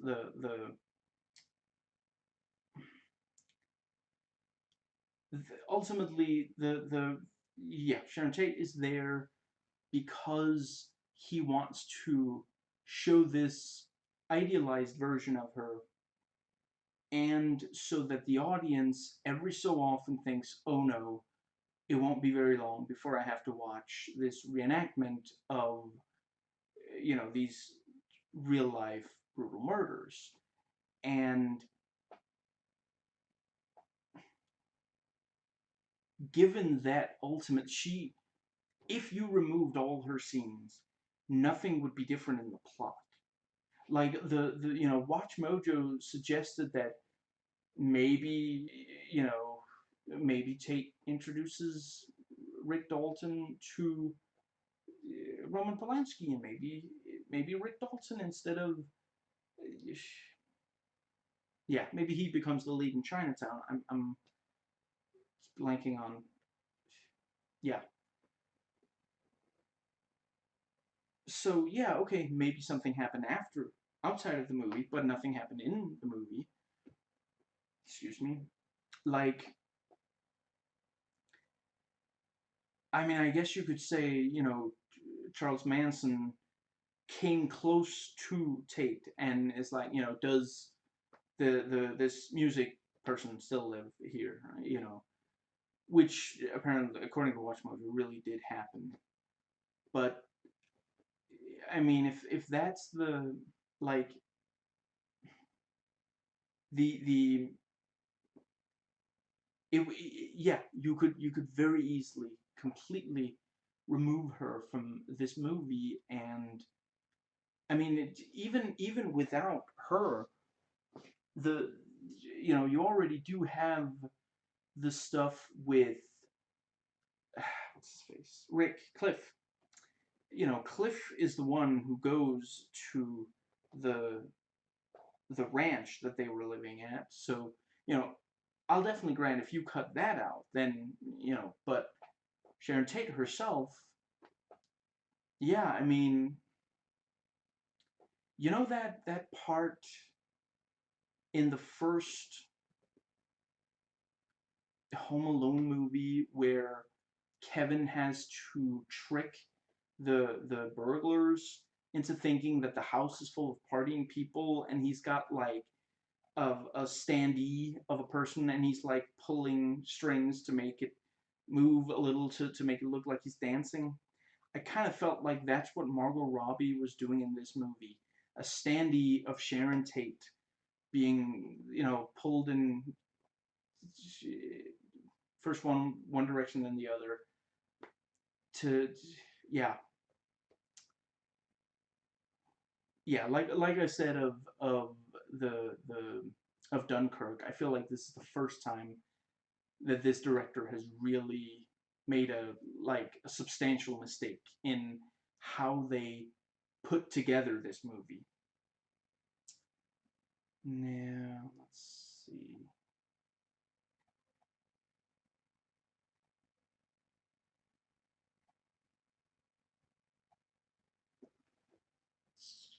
And let's see.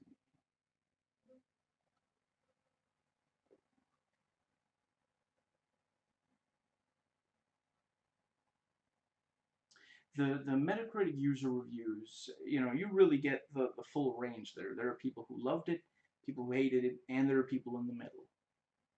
And yeah, I did think that a lot of the, let's see,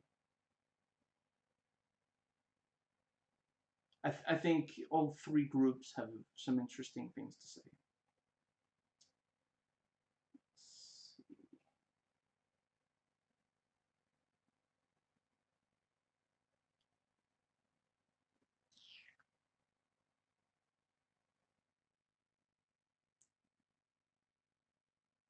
Yeah, this guy says the dialogue's curt and stiff.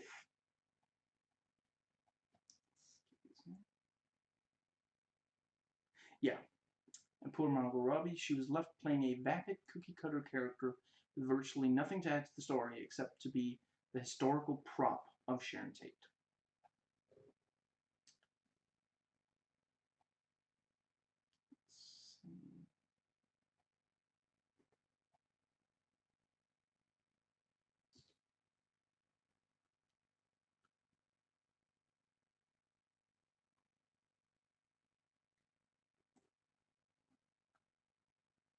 Yeah, and this guy gave it a 5. Says this movie could have been about 1 hour and 30 minutes long, and nothing about this movie would have been lost, and would have been much more enjoyable to watch. And again, I'm going to watch this movie again. In about half a year, the movie will there'll be a copy of this movie at my library, and I'll watch it with my father. So, you know, but I definitely do understand people who say that it should have been like trimmed a lot. Like, I would basically say I think maybe some of the stuff that you know it really it was strange that the music, that there was so little, and so little, so much of the movie wasn't, so much, so there were several pieces of music that weren't given room to breathe. I mean, this, yeah, it really felt like Tarantino, like there were a,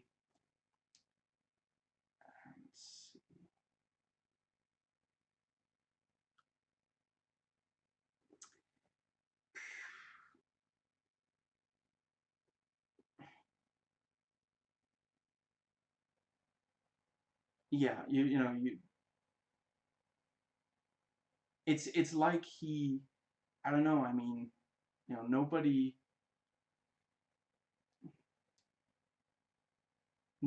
stays equally skilled throughout their entire career, and I don't know, maybe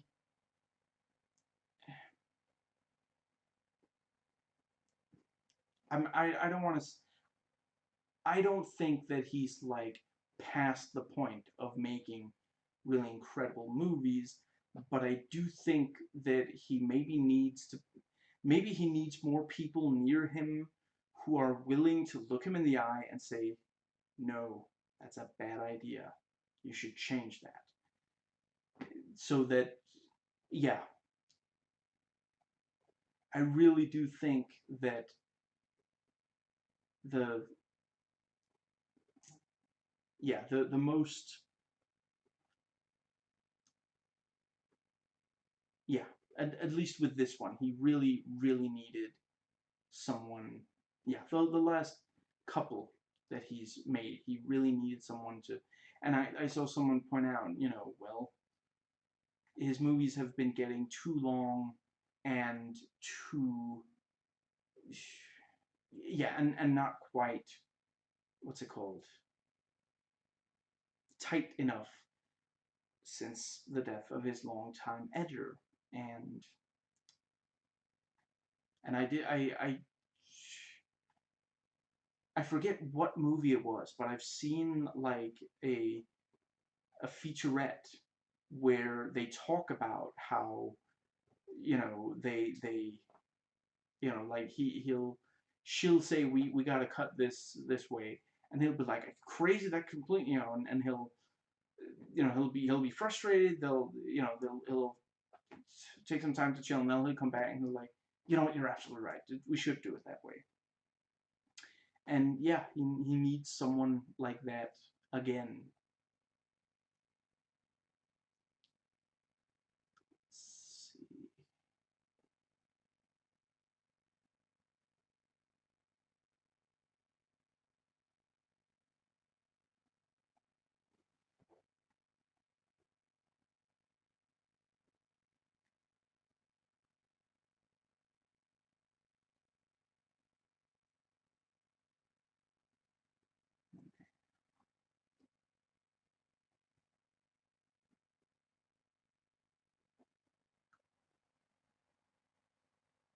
Yeah, some people say that it's right up there with Reservoir Dogs, one of his best, tied with Reservoir Dogs for the best of Tarantino's.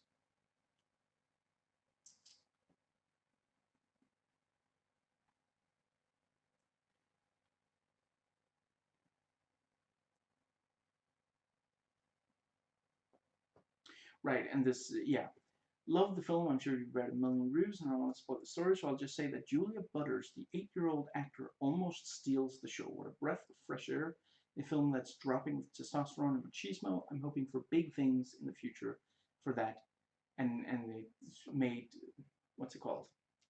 In full caps, actor, because she says, I say actor, not actress, because actress is a meaningless word.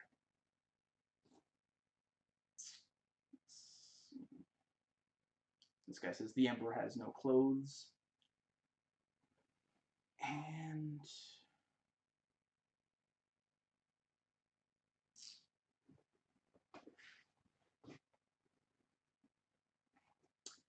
And some say that, it's too much. It's basically just Tarantino made the movie for himself. Is that, all these things from 1969 that a lot of people don't know or don't care about.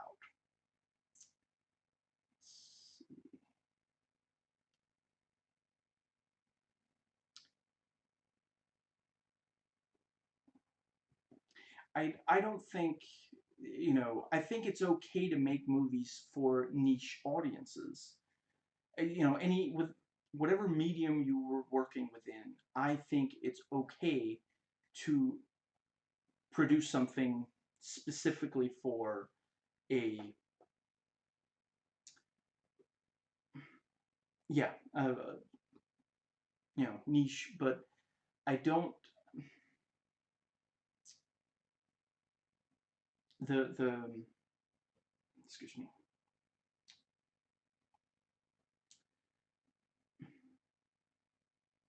but I think it's maybe,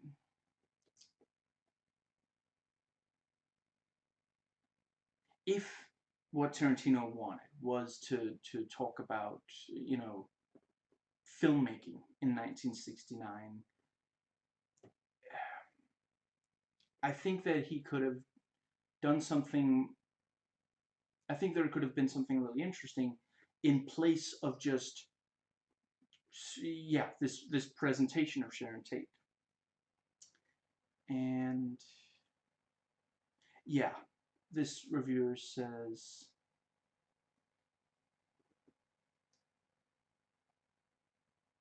Sharon appears as some 10-year-old, none too bright, starstruck girl outside a movie theater showcase showing her 1968 film with Dean Martin. By the way, real life bulletin here. She came horribly near to drowning after a parachute jump went very wrong in one scene. She was traumatized by that and still toughed out the movie. That's the Sharon Tate I like to think about. Resolute, determined, and one who made this world a little better place for those lucky enough to have known her. A woman of a lot more depth and character than Tarantino supplied her character with, for damn sure.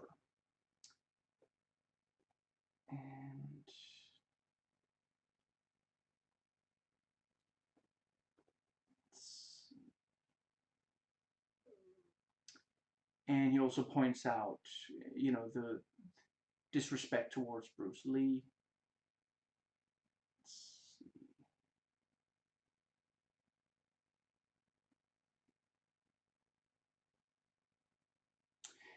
And this, yeah, I think this also, yeah, again, if yeah, this movie accomplishes nothing. Nothing of note happens in the first 2 hours. Characters show up and drop out like they weren't even there. The film doesn't build on itself. Nothing happens except, whoa, wasn't that cool? The only redeemable thing about the film is Brad Pitt's character. Other than that, it is a total waste of time. Again, I don't personally, I don't, I wouldn't go that far, but I definitely do, yeah, I think there's a lot of truth in what he wrote there.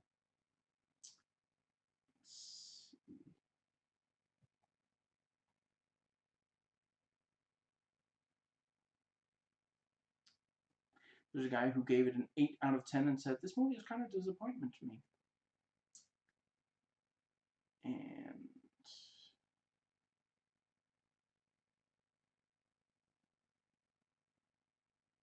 And there's one guy who says, if this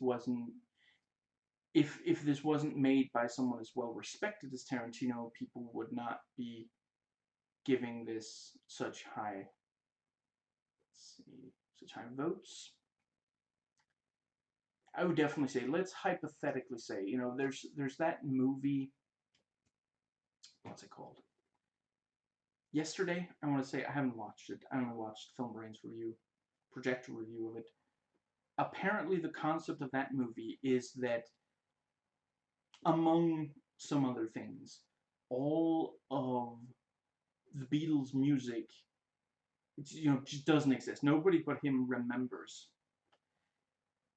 If this movie had come out in a world where no other Tarantino movie existed, this would not have been received well.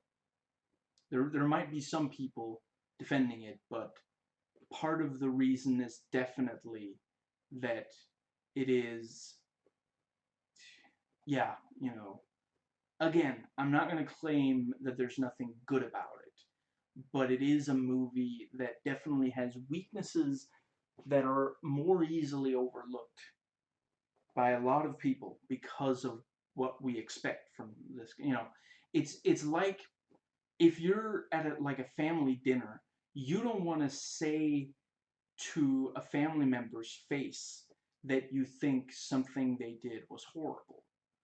Not saying the movie is horrible. I'm exaggerating. You want to try to be like nice about it because you feel like this is not, you know, like if this would, like, people who hate Tarantino probably, you know, one second. The people, some of the people who are most brazen about what this movie is like are people who don't like Tarantino. They don't necessarily hate him, but if you don't like Tarantino and you just look straight at this, you know, I mean, obviously, if you don't know anything about Tarantino, it's not going to be. But if you know what Tarantino, what his movies are like, and you're not really a fan, and you watch this, you can be just like, what's that? Devastatingly honest, I think is the saying. And that's really, that's where some of the best, yeah, some of the stuff, you know, I read these reviews before watching the movie, and the most negative, the by far the lowest rated reviews were some of the ones that I felt, you know, that's how I feel about a lot of Steam reviews of games as well. I tend to look at what's the worst thing anybody has said about this game. What's the thing that bothers people the most? And yeah, that's where you find some of the most, you know, and onto IMDb. So trivia. Let's see.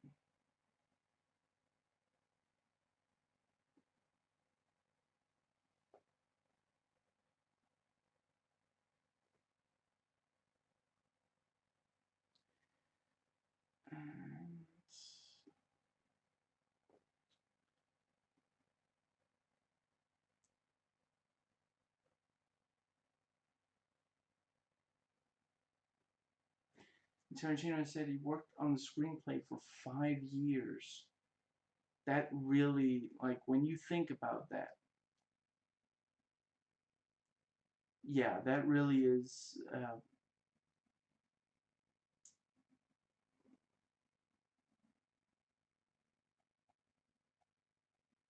Let's see.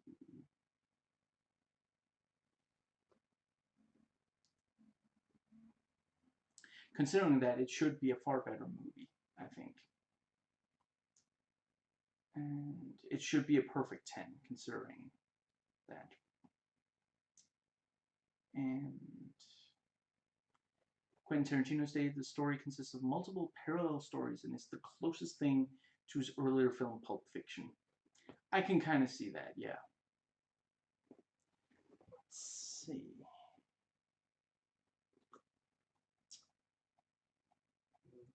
And he says the screenplay is probably his most personal. And let's see. I guess. Oh, that's right. Yeah. He spent 5 years writing it as a novel before realizing a film script would better suit the material. Now, let's see. For Tarantino, Sharon Tate has an angelic presence throughout the movie. He even considers Tate an angelic ghost on Earth. With Tarantino's own words, to some degree, she's not in the movie; she's in our hearts. And I appreciate that, and that sounds, the sentiment is very nice, but the I mean, it's not even as if in the movie, like, there are a couple of, like,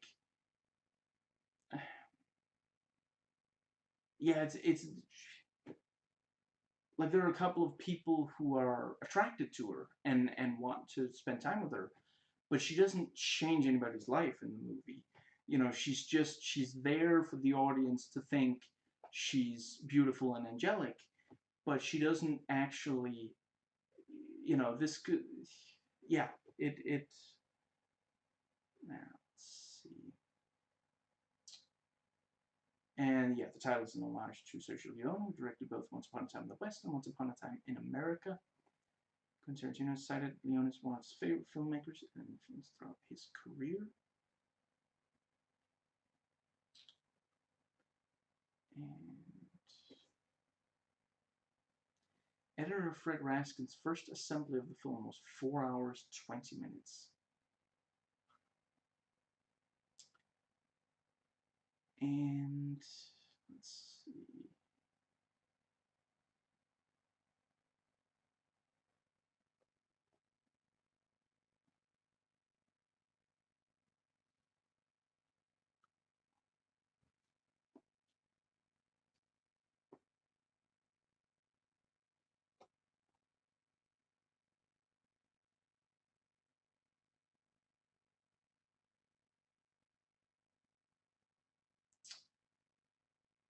Some stuff about people's parts getting cut.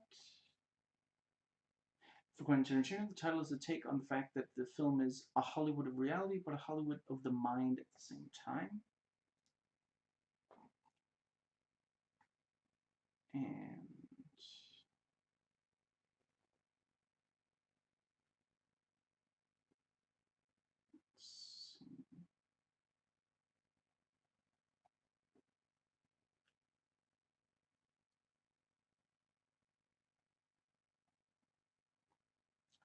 for Tarantino, the title of the film, in one regard, has a fairy tale aspect. On another level, since the film is not a historical fact per se, the title is a memory piece. And rumors have circulated that Jennifer Lawrence was considered for the role of Manson family member Susan Atkins in 2014. Tarantino considered her for the role of Daisy Domergue in Hateful Eight. And Jennifer Jason Lee, in interviews around that film's release date, Tarantino described Daisy as a Manson girl out west, like Susan Atkins or something, suggesting that Tarantino has imagined Lawrence in mind for a part like this for some time. I would like to see him direct her because she has done some very. I haven't watched that many of her movies, but the ones I have, she she really has significant range. She's played some very, and I could I wouldn't rule out her playing something like a Manson girl because she's taken some very what's it called, some roles where she doesn't look very good, such as the Silver Linings Playbook, and that was like one of the first, like, wasn't that 2012, the same year, excuse me, that she hit it big because of the the Hunger Games. So, you know, she takes this movie, Hunger Games, where like I'm I've heard almost no one say anything negative about her in the Hunger Games. Like, you know, there's the obviously the fact that in the book, the you know, she has browner skin. So, you know, there's the whitewashing aspect, but other than that, you know, she I've when I heard that she was cast as Katniss Everdeen, I had watched the see, I always forget. There's so is it called Winter's Bone maybe or Winter's something where yeah, it I'm almost certain the Winter is in the title of it. When I saw her in that movie and then heard that she was going to play Katniss, I was like, that's perfect. You know.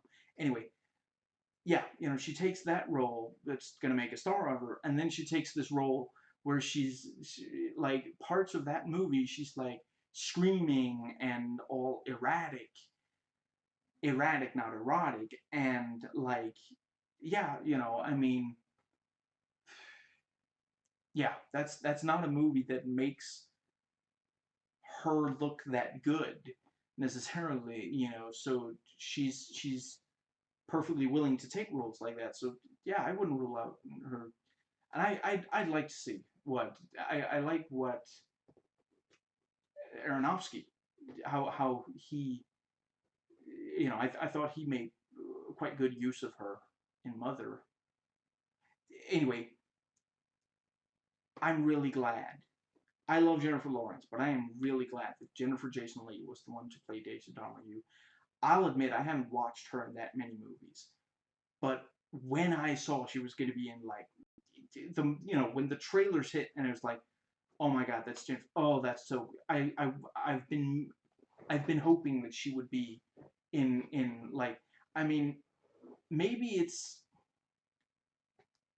it maybe helps that the movies I've seen Jennifer Jason Leigh in are The Hateful Eight, Existence, and there's at least one more, but I can't quite place it.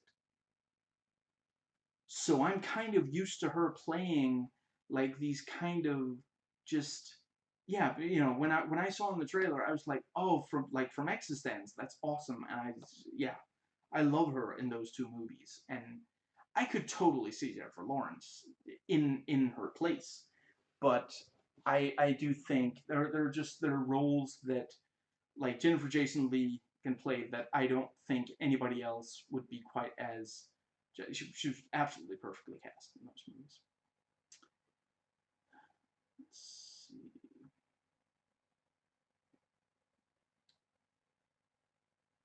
Oh, right. It is actually. Manson follower Nancy Pittman was quoted saying, "We are what you have made us. We were brought up on your TV. We were brought up watching Gunsmoke and Have Gun Will Travel." And the yeah, maybe this was where I read the yeah.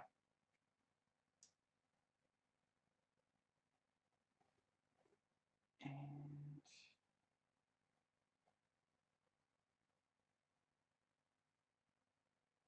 this is Brad Pitt's and Al Pacino's first collaboration since Ocean's 13. So let's see.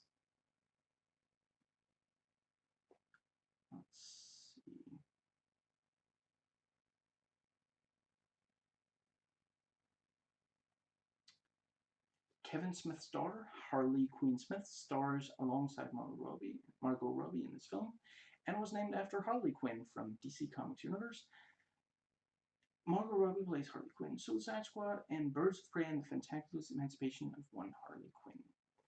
Harley Quinn Smith. See, I I think there's some chance, like, I don't want to make it illegal for famous people to name their own children. I just want to make it. I just think that you should be legally required. There should be like a person, like if someone overhears someone like yeah, whenever whenever a celebrity is about to choose the name for their child, the name that this person may have to live their entire life as with that as their name, I think there should be people hired that you like the celebrity has to look this person right in the eye and say the name that they're intending to you know that that this child is going to have, and if they can't look this person right in the eyes and say it, then they have to change that name because that's just I feel so bad for that girl. But yeah, now let's see.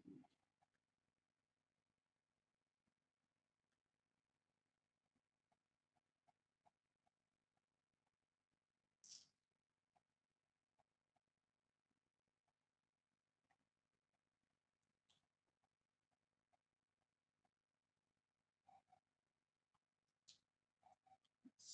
see. I guess that yeah, we're almost at the end now, and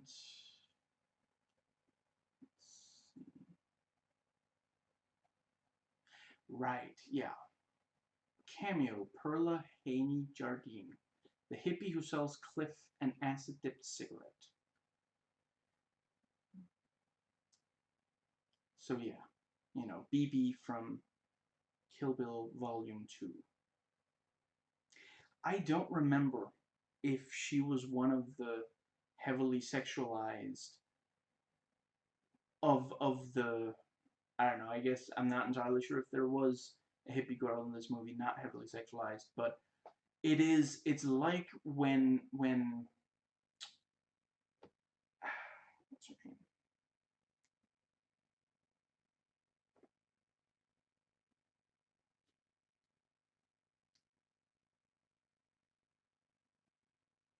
I feel like I almost remember her name, but I don't quite. I'm almost certain her last name is Vega. She's in the, at least some of. I'm not sure she's in. I don't think she's in the fourth one. She's in the Spy Kids movies. Alexa Vega, I want to say is her name. Yeah, because she has sisters, and some of those appear as well. Alexa Vega was like 11 or 12 when Robert Rodriguez first filmed her, and by the time he made Machete Kills, which is a movie I like a lot, he put her in a thong. And if I recall, they even play the theme music when you see the thong. So it's not like he didn't like miss this connection. That's legitimately uncomfortable. Like the first time he started filming her, she was 11 or 12 years old, and now he's filming her in this really, really sexualized, you know, it's just like, yeah. So I don't, yeah. Now, there is, I guess I meant to look this up before I started recording, but I forgot. The yeah, these websites, you know, there's stuff that contains spoilers, and yeah, I read all this other stuff before watching the movie, and then I was supposed to, and man, this is a slow computer. But I'm gonna see if I can't get the, so it's the, let's see,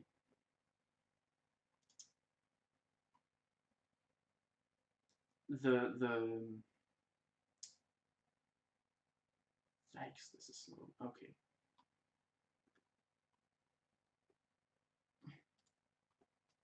So yeah, the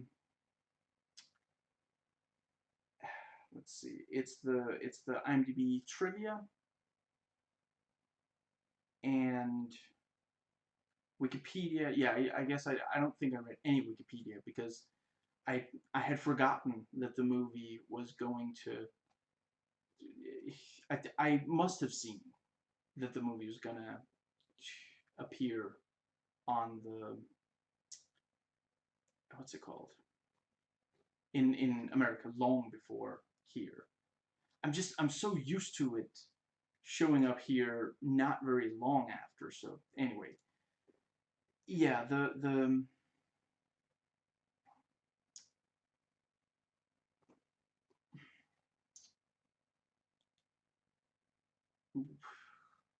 where was I? Yeah, so I haven't read anything on Wikipedia at all, and I'm not gonna start. Yeah, I think I'm gonna stick to just IMDb. The hmm,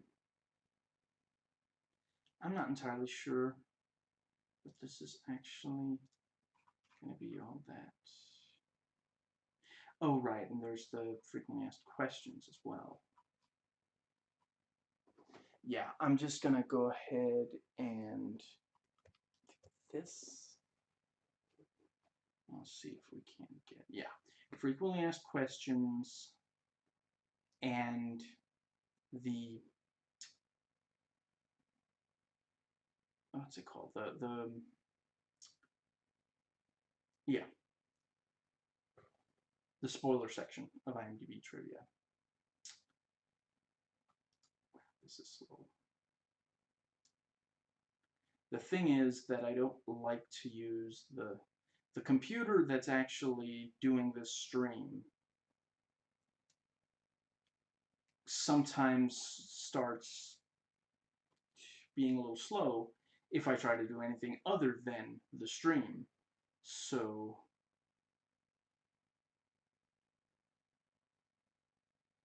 yeah, it's working on it, but it is taking a little.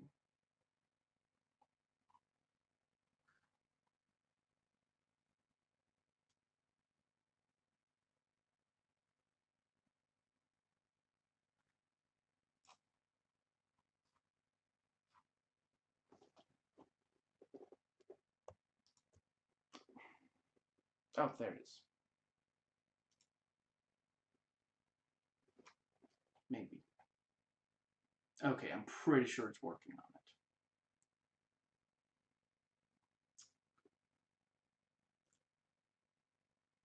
For some reason, it's opening a different type of browser, but okay. I think we can work with this. Okay, here we go.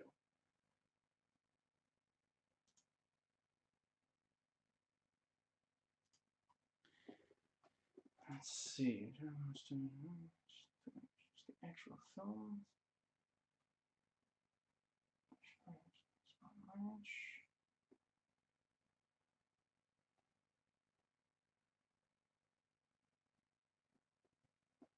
Okay.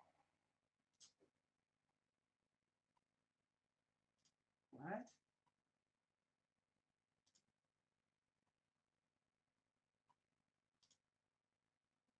Okay, yeah, it's working on it. Let's see.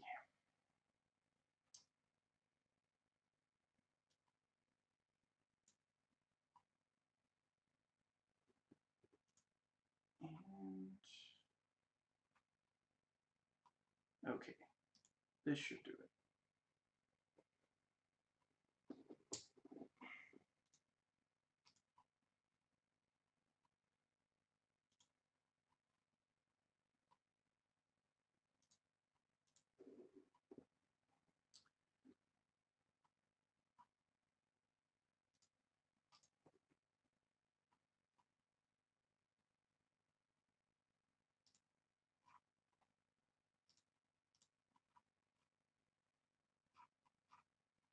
Okay, yeah, so that is everything. Yeah, let me think. Is there anything at all that I feel? I think ultimately, it is still definitely fun to watch. And there's, you know, if you like Tarantino, it's enjoyable. But I do think I don't like Dunkirk. I actively dislike. I consider that movie a failure. Nolan took a chance at his he does that. He gets ideas and sees if he can make things work. I think he made a really wild concept work in something like Memento, in Inception. I really don't think Dunkirk works. The yeah, I don't I like this movie. I don't know that I would, excuse me, use the word love. Excuse me. I mean, I enjoyed myself throughout. I left it with a, you know, I don't know that I would say like feeling good because I just watched this really brutal, sequence with the Manson family and Cliff, but I, I wasn't bored or unhappy or the like, and and I do think there, I sometimes feel like if a movie ends with like action or horror or something, and a lot of the movie didn't have that, I sometimes end up feeling cheated, feeling like, why didn't you make more of the movie like that? And I didn't feel like that with this. I, you know, we know, Tarantino, he can make an entire movie of this, but then he doesn't have to keep doing that. It's not like he can only, like, we don't exist in some parallel universe where only one Tarantino movie can exist at the same time, and every time he makes a new one, he erases the early ones. If you want to watch a movie with Tarantino violence throughout the entire movie, he's made some. Go back and watch them. You know, I understand people who were frustrated that this did have so little, but I do think that the trailers give a good sense that this isn't going to be violent from start to finish. You see like the yeah, you see Rick, mess up his lines, and you have like, yeah, I I the movie wasn't very different from what I expected, basically. Yeah, you see the stuff of Tate going to watch herself in the movie, you know, yeah. But yeah, I think I've pretty much said, yeah, if you watch this far and you think you might agree with, if you haven't yet watched the Feminist Frequency, yeah, it was straight up an episode of Feminist Frequency Radio, if I recall. If you agree with things that I've been quoting them as saying, but you haven't watched that episode yet, absolutely make sure to go watch that. And yeah, I think that covers it. So I hope you enjoyed watching, as I enjoyed watching and recording, and I'll catch you next time.